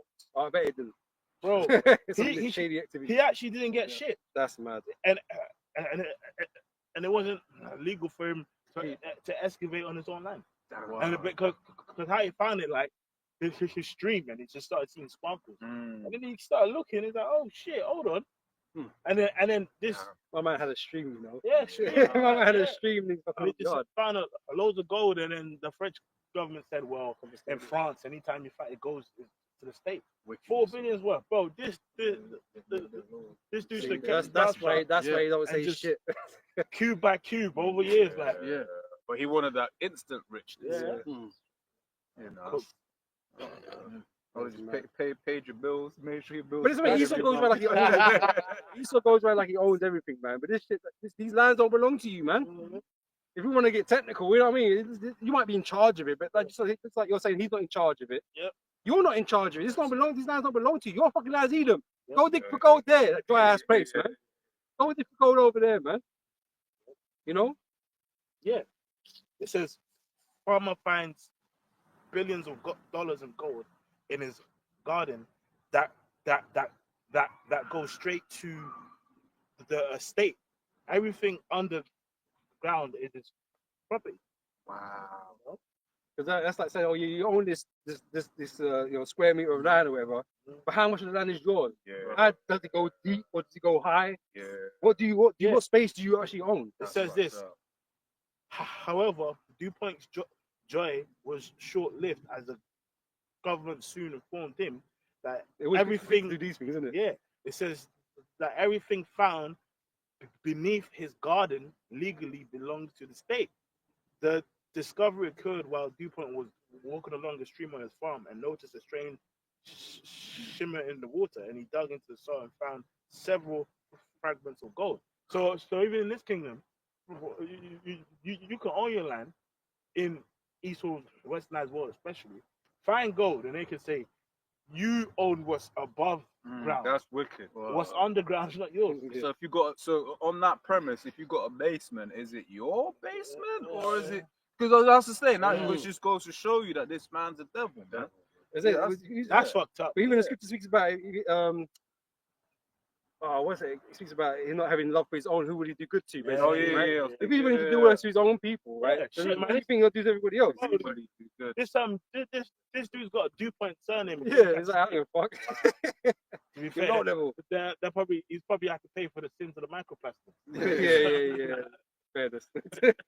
And Micah 2 says this, verse 2 says, and they covet fields and take them out of violence, right? Because if you, let's say you're like a proper independent man, you got like your, like you're Abraham, you got servants, you got man soldiers and that, you want to protect your land because it's your shit, right? And that man's, you have to fight. And he would go with violence. Esau would come with violence to take your shit. But because we're all like neutered, we don't have the ability to resist government and all these different things, they just come and take it. Or they'll catch you up with some legal shit and put you in prison. You know what I mean? But if you're like an established person, you'd have your own ability to fight and resist these foreign powers or whatever. You know what I'm saying? Yeah, no, because I was gonna say even like now, let's say you whatever. I mean, they change the money so regularly, but like let's say you just walk past a suitcase of however many grand, but you can't just take that to the bank. They're not gonna allow you to just take that to the bank. They're gonna be like, well, where did you get this money from? They're gonna sit you down. Is this a criminal enterprise? This, that, and the other. Because that's actually one of the things that they changed this year. I think they're bringing it in about how private individuals. I know Barclays has enforced it, but private individuals aren't able to deposit more than X amount a year. Right? Barclays limit is 20 grand. Right? But that's a directive coming from the FS. Whatever one of the financial conduct authority, maybe. But yeah, it just goes to show you that really you can't really do anything around this man's proof. And this is what let's spin this down globally, right? Because if you find something globally, Esau's interested, right? And he'll find somewhere to come and take, but you can't necessarily mine it. Yeah, These foreign nations don't have the ability to kind of mine all this stuff, right? So he'll come along. Oh, you found, whatever ore. Or whatever the case may be, or you put cobalt. Oh yeah, no, we're interested in the minerals. Yeah, we'll take that, or we'll pay you for this and that. But if you resist, best believe there's problems. Yeah. Where Esau can't take by force, or can't take easily by force, because this is what he depends on, the fact that you can't put up much resistance, right? He'll come and take it by force, right? And what he can't do by that, he'll do by legalities and sanctions, and that's why he doesn't. That's why he doesn't run up into Russia. Yeah. He ain't just gonna roll into Russia and just do what he wants to do in Russia, because he got bombs and proper military. Fight back. Yeah.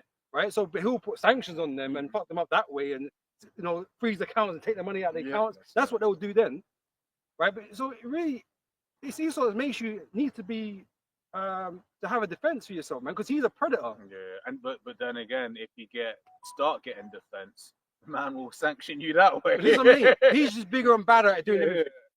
He's just bigger and badder at doing everything, man. Unless you're a nation that size like Russia or something, like he's got the power to take what he wants. Yeah.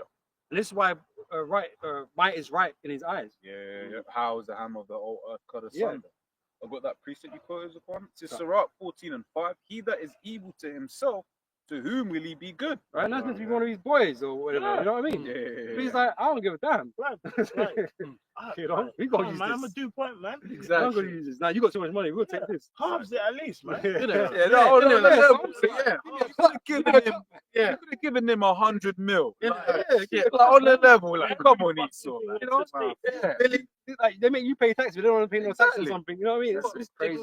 It's free money they never had, and they would have never got. Bro, he was crazy. He was willing his rights to just crash out. No, but you could have. Bro, if that was like a regular man just like sleeping in bed, just thinking, "Fuck, I could be a billionaire. I could be a Monaco right now." You were suicide watch. Exactly.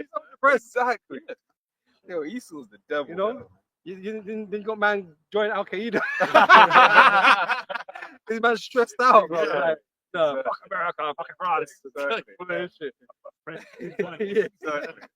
You'll be thinking back to Bastille Day, man. Yeah. Yep, it says, he shall not take pleasure in his goods. Yeah. Yep, it says, I'll read some more of it. It says, there is none worse than he that envieth himself, and this is a recompense of his wickedness. And if he doeth good, he doeth it unwillingly, and at the last he will declare his wickedness. Yeah. That's eventually, Esau. That's why he ain't nothing but a damn lie. That's why we don't trust him. Yeah. Never trust our enemy. We always bring that out. Yeah. You know what I mean? But you still want to, Yeah. not knowing the nature of Esau. Yeah. Eventually, you know with this chip, the mark of the beast, like all of the stages of fluff, of like, just save people, people paralyzed. He's gonna show you, look, you're in slavery now. Yeah. That's it. Can't do nothing. Chat shit. I'll turn it off. That's it. So you gotta obey these rules. Yeah, because Esau get all fucking white supremacy on you. Or you don't appreciate what we do. You know what I mean? You don't appreciate what we've given you. Well, you don't deserve it then. Yeah. We'll kick you out. Put you to death or whatever. Yeah, it's gonna be beautiful when Esau fully starts showing his one. Said it's starting. You know, mentioned 300,000 thieves lost their job in like 3 months. So that's a lot. 100,000 every month. And it's only gonna get worse, man. And that's just the least of your problem, because he, as has been said so many times, he needs. Right now, you get certain people that are like, nah, I ain't really on the MOTB, right? But he's gonna because create... the pressure's not enough yet. Exactly. That's what he's doing. He's building pressure. Yep. He's gonna do something, right? He's gonna bring about almighty chaos so that people are begging for it. Same way, like I always think about it here in the UK, which it was light work even, right? I remember before they brought out the jab, right? A lot of people, I'll never take it. Oh, no, so many people, right? I'll never take it. Then they locked us down for 6 months, right? You remember that? Was it 2021 from like January through like April, May? Would you call it? It was in lockdown, if you will. By the end of that 6 months, no, rather by like March, for all of the people that were like, I'd never take it. As soon as the government said, if you want to go on holiday, you have to have it, bro. Everyone's, yo, man, I got to go on holiday. We've been stuck inside too long. Yeah. Can't handle it, man. And that was a light trauma that they had to go through. Hell, man. You know, Like brothers, we didn't give a shit. Yeah. You know what I mean? Like you know what I mean? Like we're not trying to live this crazy life anyway. Like, you know what I mean? Us being indoors ain't nothing new. Exactly. You know what I mean? Exactly. You know, we go to work, we come back home. That's pretty much our lives, isn't it? You know, so it weren't stressing us out like that. It was just annoying, if anything else. Just annoying, but it ain't enough to break brothers like, oh yeah, but I'll go on a plane somewhere. I was like, I couldn't believe how weak man minded these people were just because they want to go on holiday. I was like, what? Overflew, Bro, you like, want to take this thing? Like the people did it so quick too. Yeah, it was quick. But And when you spoke to them, that was their excuse. Yeah. Yeah. I'm like, really? And guess what? The place you took a flight to, you have to wear a mask there. Yeah, Exactly. Stay in quarantine for 2 weeks. Yeah. But it goes to show you what Esau does is he experiments with these different nations. Because in the States, they didn't really have that rule. No, in fact, they didn't have that as a prerequisite at all. However, they said if you want to keep your job, right, you have to have it, right? And the reason why that was important over there was your healthcare is tied to your job, right? Was a pension and stuff like that. So it's like, as soon as you lose your job, you're actually losing a lot. And for a brief stint, for some people, not taking it was like a little element of gross misconduct. Yeah, causing death on others. Putting other people in danger. Like some Jake I used to work with, some Nigerian Jake, simple as hell. Dude did the test, didn't it? And it came back positive. Yeah. But he said, man, I don't feel nothing. Fair enough. He came to work. He was around the work environment. And then he's like, yeah, I tested this morning, didn't it? He said I got it, but I'm alright. Man got vexed. Everyone was like, what Sacked to the spot. Yeah, it's crazy. Which now, when I think about legally, because they changed the laws on it, he could probably get to take them to court for unfair dismissal. It was 5 years ago now. But he just got sacked to the spot, man. Because you're endangering everybody else. Yeah. Damn. Well, that's what they're calling you. They're calling you murderers, you know. They're going wild with it. Yeah, They're going wild with it, man. And it was a big pressure at the time. Yeah. But that was as we said, that was just a trial run, man. But Esau's always conducting social experiments, man, and that's what all these think tanks are for. Yeah. You know, that's why they have all these like the WF Social enforce media, these different things. Like they're a big organization that kind of not dictate, not yet anyway, but like advise to the world what they should be doing in these situations, right? So they're the ones obviously conducting these you know, ones enforcing these experiments right, on a global scale to have you act and behave certain ways. You know what I mean? Because then they get the data.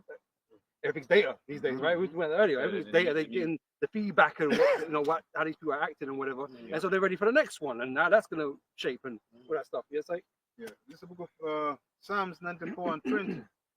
Shall the throne of iniquity have fellowship with thee, which framest mischief by law? Yeah. the decrees and righteous decrees, right? All these things that they're doing and putting in these things in place is for the future ultimately. Not they had the impact at the time, but they're really gonna have the impact further on down the line. You know, especially like you know the big beautiful deal, right? All of that, and oh yeah, wow, it sounds great. But there's so much bills that they pass you don't hear nothing about. But they have this reason, because why would they pass a bill that has no purpose? And it's funny as well because what did Sleepy Joe? His one was Build Back Better, right? And the thing is, when you look at the B, it looks like a 6. So 666, Build Back Better, big beautiful bill. Like these things, you know, you may be like, oh, look, this is the energy that these guys work with. I keep meaning to put that in like a geometry or something. Like see what it says. You know, because they you know they stick with that type of shit, man. You think, oh, they just named it something. Yeah. No, they named it specifically in a particular type of way. You know, because it means hidden messages. You know, big beautiful. When I'll be honest, I've never heard like a law with this that's as beautiful. Big, big beautiful. Like what we doing right now? Like, from Esau. You made sure the alliteration was there. Exactly. And you made some dumbass words to make it sound how it sounded. Like, but who's buying it? Like, who's really believing in that bill? There's a lot of bees there. Who's believing in that bill? And like, but people are enamored by Trump. People that support Trump will back him. Unless Alex Jones, maybe he's feeling a bit down the dumps right now. Alex Jones is a great actor, man. Bro, he's a great actor, bro. He's gonna get it, bro. I don't know. He's like he's been doing it for so long now. He's a great actor. You know what I mean? And you think he really thought he was about people. Like, I get the globalist, but he's supposed to globalist. Yeah, he's supposed to globalist. You know, he's an important all the stuff he's brought out in the past, like doesn't matter anymore because he's supporting Trump and Trump's gonna do it for him anyway. I just know every time he does these speeches and the camera cuts, he laughs, he smokes a cigarette. It's like Piers Morgan when you watch V for Vendetta, right? That character is man. You know, you like you said, you just see him back in his yard whistling, you know, going for a shower. It's just a show. It's a fucking show. The whole thing's a show, man. It's like you remember him going back and forth with Tate. Like, this is a movie, man. Crazy. But was there anything else? We're gonna wrap up. Otherwise, I've got a last scripture. This is James 5 from the top. Subheading is warning to the rich. Reading NLT, it says, "Look here, you rich people. Weep and groan with anguish because of all the terrible troubles ahead of you. Your wealth is rotting away. Your fine clothes are moth-eaten rags. Your gold and silver have become worthless. The very wealth you were counting on will eat away your flesh like fire. This treasure you have accumulated will stand as evidence against you in the day of judgment." All this is blood money and assets, and you know, it's a corruption that is not a curse. Right, because of how you've gotten it. You know. So it continuously testifies against you. Because you shouldn't have it. By the sword shall I live, man. So it's like all of the evilness, like all of the because the scripture speaks about how there's nothing more wicked than a covetous man. You know, that want to get the wealth, he sells the soul. And with Esau, we've not actually pulled back that like scene behind the wall of everything he's doing. Spiritually, you know, the Lord has it where we see it in the spirit. But it's like the Lord ultimately knows the sum of wickedness. You know, like, if I could say real quick, I was reading something on the train, It was like an article by the AP, and it was basically about this village in Ireland somewhere, where basically like in the 1970s, basically like two boys were being chased off of like an orchard, and they like jumped over a fence, and they landed, and I was like, what's that sound? So it lifted up the thing, right? Long story short, it was like a cistern, right, that had like 800 babies in there, dead.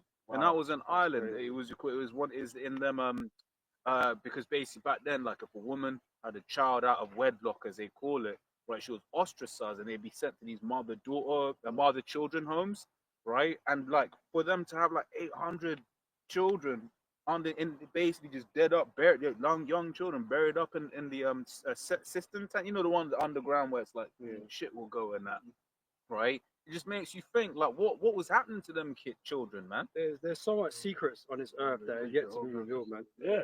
You know, so much atrocities that you just didn't know happened. Yeah. Right? So like what I was gonna say as well, Esau preys on a preys, preys on people that are in tough situations, man. Yeah. Right? Vulnerable, because let's be real, it's like as soon as them children were in them institutions, right, or the woman, because they then take the children away from the mothers after a while, right? So then at that point, them children are lost in the system. Well, recently it was just announced this week. One of the gay couples, one of them is a known child sex offender, and he got given a newborn baby. So you see the video of him kissing the child. I'm like, bro, they've probably done a lot already. Yeah, this place got to go, man. I actually got one last one. This is Ezekiel 24:6. Wherefore thus saith the Lord, woe to the bloody city, to the pot whose scum is therein, and whose scum is not gone out of it.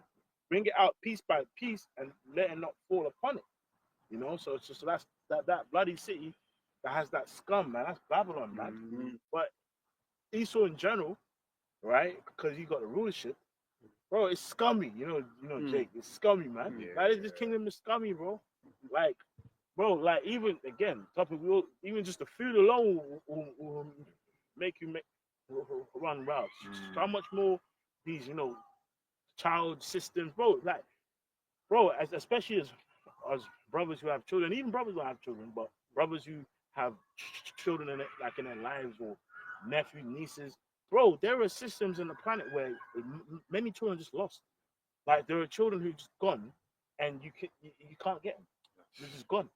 Like there are a lot of children who and young adults that you see on streets with mental health issues because they were once children that was lost, like off the grid. Yeah. But if you chip them, you never lose them again. I just probably but that's one of those arguments. But these same people, these same people are supposed to be protecting these children from being lost or being made prey on predators and stuff like that. They're the same ones working it. It's hopeless, bro. You know, because there's no better position to be in than to control the flow of children. If you're supposed to be social services, right? Yeah. If you're like you're a predator, right? Where's the best place to work? Exactly. Where's the best place to be around? Yeah. So, because you like some righteous dude trying to protect children, but no, you want access to them. Exactly. Right?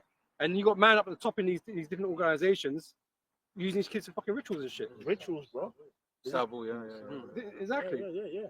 Right? Because at the head of all these organizations isn't an elitist or an Edomite or a witch at the end of the day. Yeah. You know, Mason or whatever you want to call them, they're at the top of these organizations. So what you think is a good organization, really, it only isn't. Yeah, because it's like, it's like sometimes the best way to hide is in plain sight. You know, it's like a person can be like an offender, but he's doing many charitable works.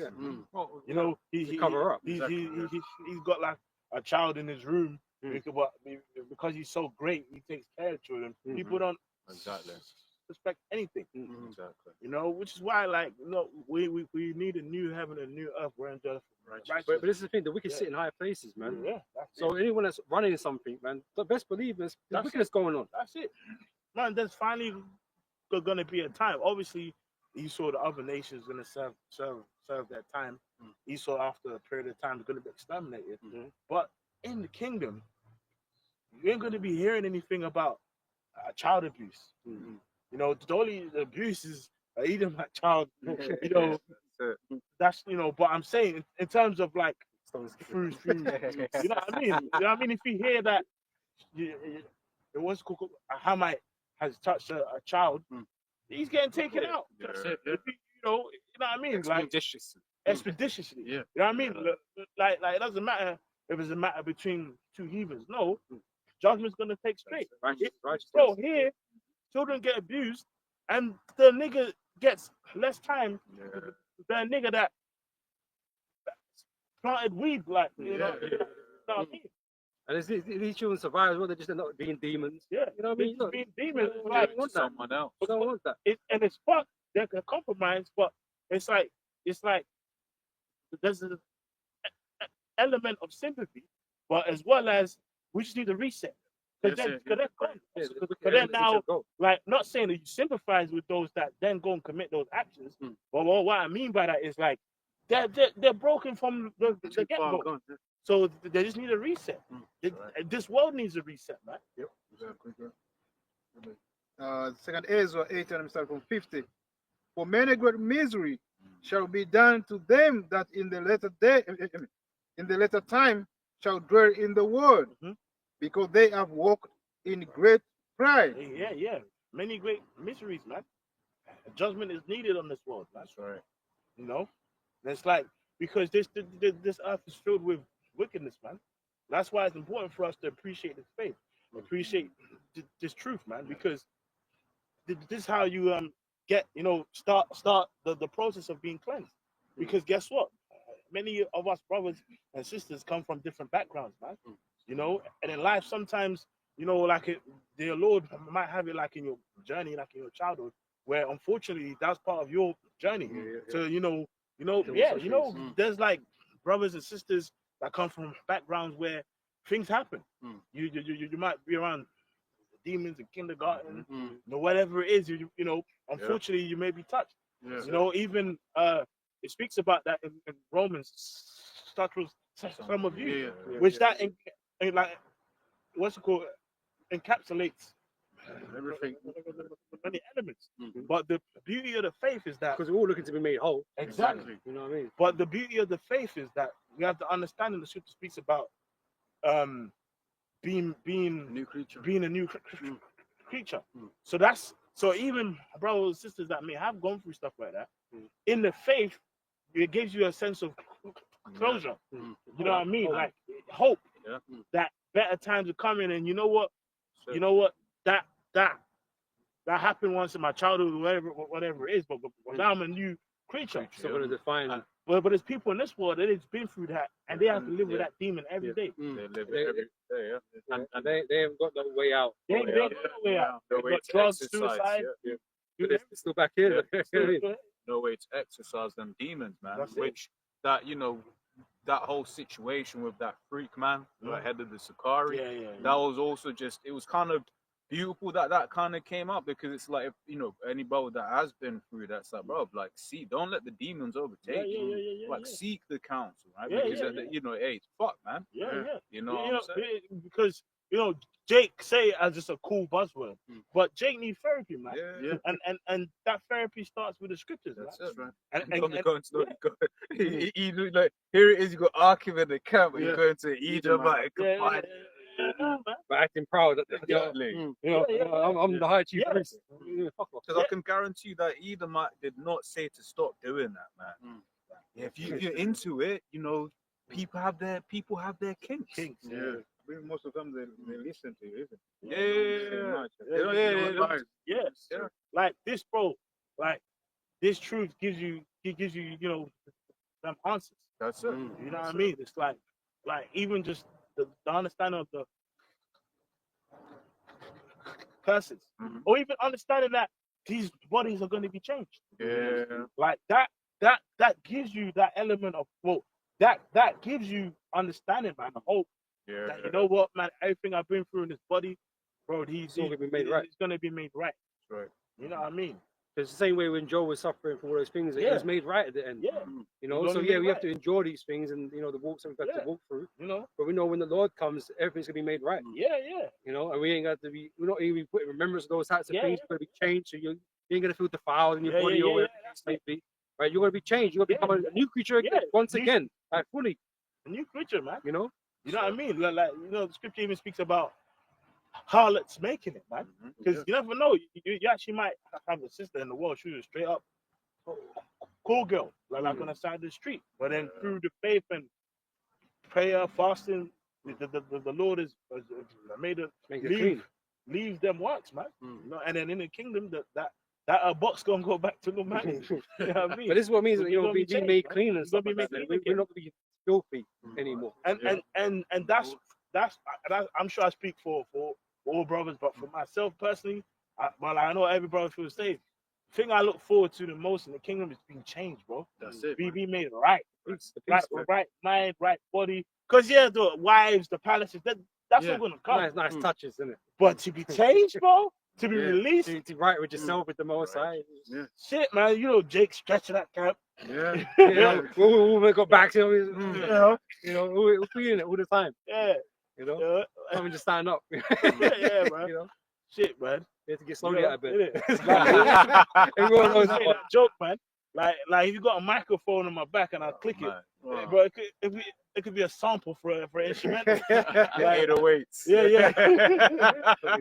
Beatboxing. Yeah, chill out, man. Yeah, man. That's it. So we at the end of it all, man, we've got good things to look forward to, man. That's right. You know what I'm saying? That's right. That's right. Yeah, listen, if we bring. More like we need Yeah, to yeah, work on yeah. the point, isn't Yeah, it? that's it. Read a bit more. The skill only say what, but understand thou for thyself and seek out the glory of such as be like thee. Yeah, man. Like, So again, this is not an everybody thing. yeah. we're not trying to rank everybody off the street and come follow us. No, we're looking for the elect. What do you Those like? that are like us, man, that are in the spirit, right? That's who it's for. Yeah, go on up. For unto you is paradise opened, the tree of life is planted, the time to come is prepared, plenteousness is made ready, a seat is builded, and the rest is allowed, yea, perfect goodness and wisdom. Right, so we've got all that to look forward to, man. You know, the riches, the wisdom, the peace, right? All those things we don't have right now. Are we so yearn for it, right? Because this place is so unsatisfying. Yeah, it's unsatisfying. It's wicked, right? We don't want to be here, right? We want Yahweh Shai's kingdom. We need righteous rulership on earth. We need all these wicked ass things to go away. All this deception to go away, right? The scripture speaks about the truth shall flourish, right? Faith shall flourish, right? We need that in this world because, right, man, everything don't work the way it's supposed to. And this is why we live, well, the elites don't, but people live in a fucked up state. You know? Yep. The loot of evil is sealed up from you. Weakness and the moth is hid from you. So we ain't gonna worry about Satan no more. We ain't gonna worry about being tempted, by wickedness and sin and that kind of stuff. We ain't gonna worry about that because Satan ain't gonna be messing with us like that. You know, he gonna be like, he be asking us what you gonna do. Yeah. You know, because he's a servant. Satan is a servant at the end of the day, but he's not gonna be set on us to tempt us. He's gonna be set to tempt the other nations as per usual because they're mortals, right? They haven't got the hedge that we're gonna be given. We're gonna be given a permanent hedge with his new bodies. Yep. And the corruption is spread into hell to be forgotten. Sorrows are past, and in the end is shewed the treasure of immortality. Treasure of immortality, man. And then some might think, oh, immortality, it's gonna be boring and stuff like that, bro. There's so much things that you can't do now because you don't have time, right? And if you know anything about life, as we experience it, things change and things develop. There's always something new happening, right? That you can go do. There's billions, I don't know, there's an unknown amount of planets out there, possibly dimensions and all kinds of shit going on, right? Infinite. Like that is what immortality is for. Exactly. Because you don't need it otherwise. Because if that stuff was out there, like Esau will tell you, oh, to get to the next solar system or whatever, it'll take a certain amount of light years or whatever. You can't do that as a man. You can't do it. Brother, it shows you that this from like, you know, the start till now, all the empires, the flood, everything that happened. This is like a drop of That's the earliest like, of things. It's really like a small drop in comparison to eternity of righteousness. Yeah. Like that's how you know, like what we have coming, man, is you can't compare it. Well, look at this. The technology that we've got now, even though it's used for wicked purposes, right? But the technology we're able to produce, right, in I don't know 6,000 years of mankind, right? Yeah. What we're going to be like in the next 6,000 years, bro? This the level of the Most High is on and what he's got is his next thing, bro. You know what I mean? Imagine like we can't comprehend it. Like, that's how mad it is. You can't comprehend it. Time. 2 Corinthians 4:17, for our light affliction, which is but for a moment, worketh for us a far more exceeding and eternal weight of glory. Yeah. This is like the earliest beginning of man, almost. Yeah, like yeah. it's going to be nothing in comparison to the rest of it. Yeah. You know what I mean? Like, And it's not something we can even describe to you. We can't because we can't grasp that idea yet. can't even grasp to be understood. Yeah, The you tree can't. itself, I mean, how it grow. I mean, the hair. yeah, like this, like really, this is like the like the lowest of, but that's why in the kingdom, the scripture says for Israel, they're gonna need the sun to shine on food, which will represent basically you're gonna have that light enough, that wisdom. We're gonna know. Yeah. You know what I mean? Like it's crazy. You know what I mean? Esau even spoke about before how if they could just harvest the energy source from a tree, they said that like if they could learn for a way to harvest the source of energy, it was just a tree. Like one super tree can power the planet. It's just but there's just some levels of knowledge where they don't know. You know? It shows you. There's crazy things to discover, man. Yeah. Well, that's So what- we're gonna look forward to with our immortality to doing all of that. It will never be boring. No, how could it be, man? at his right hand. That's it. You know? Yeah, so with that, we're gonna close up. Let's say Hey, praises. all praise and honor and glory to Yahweh by Shem Yahweh Shai B'Shem HaKadosh. Double honors unto the elders, the apostles, GMS, man, and shalom out there to the whole the teaching all truth.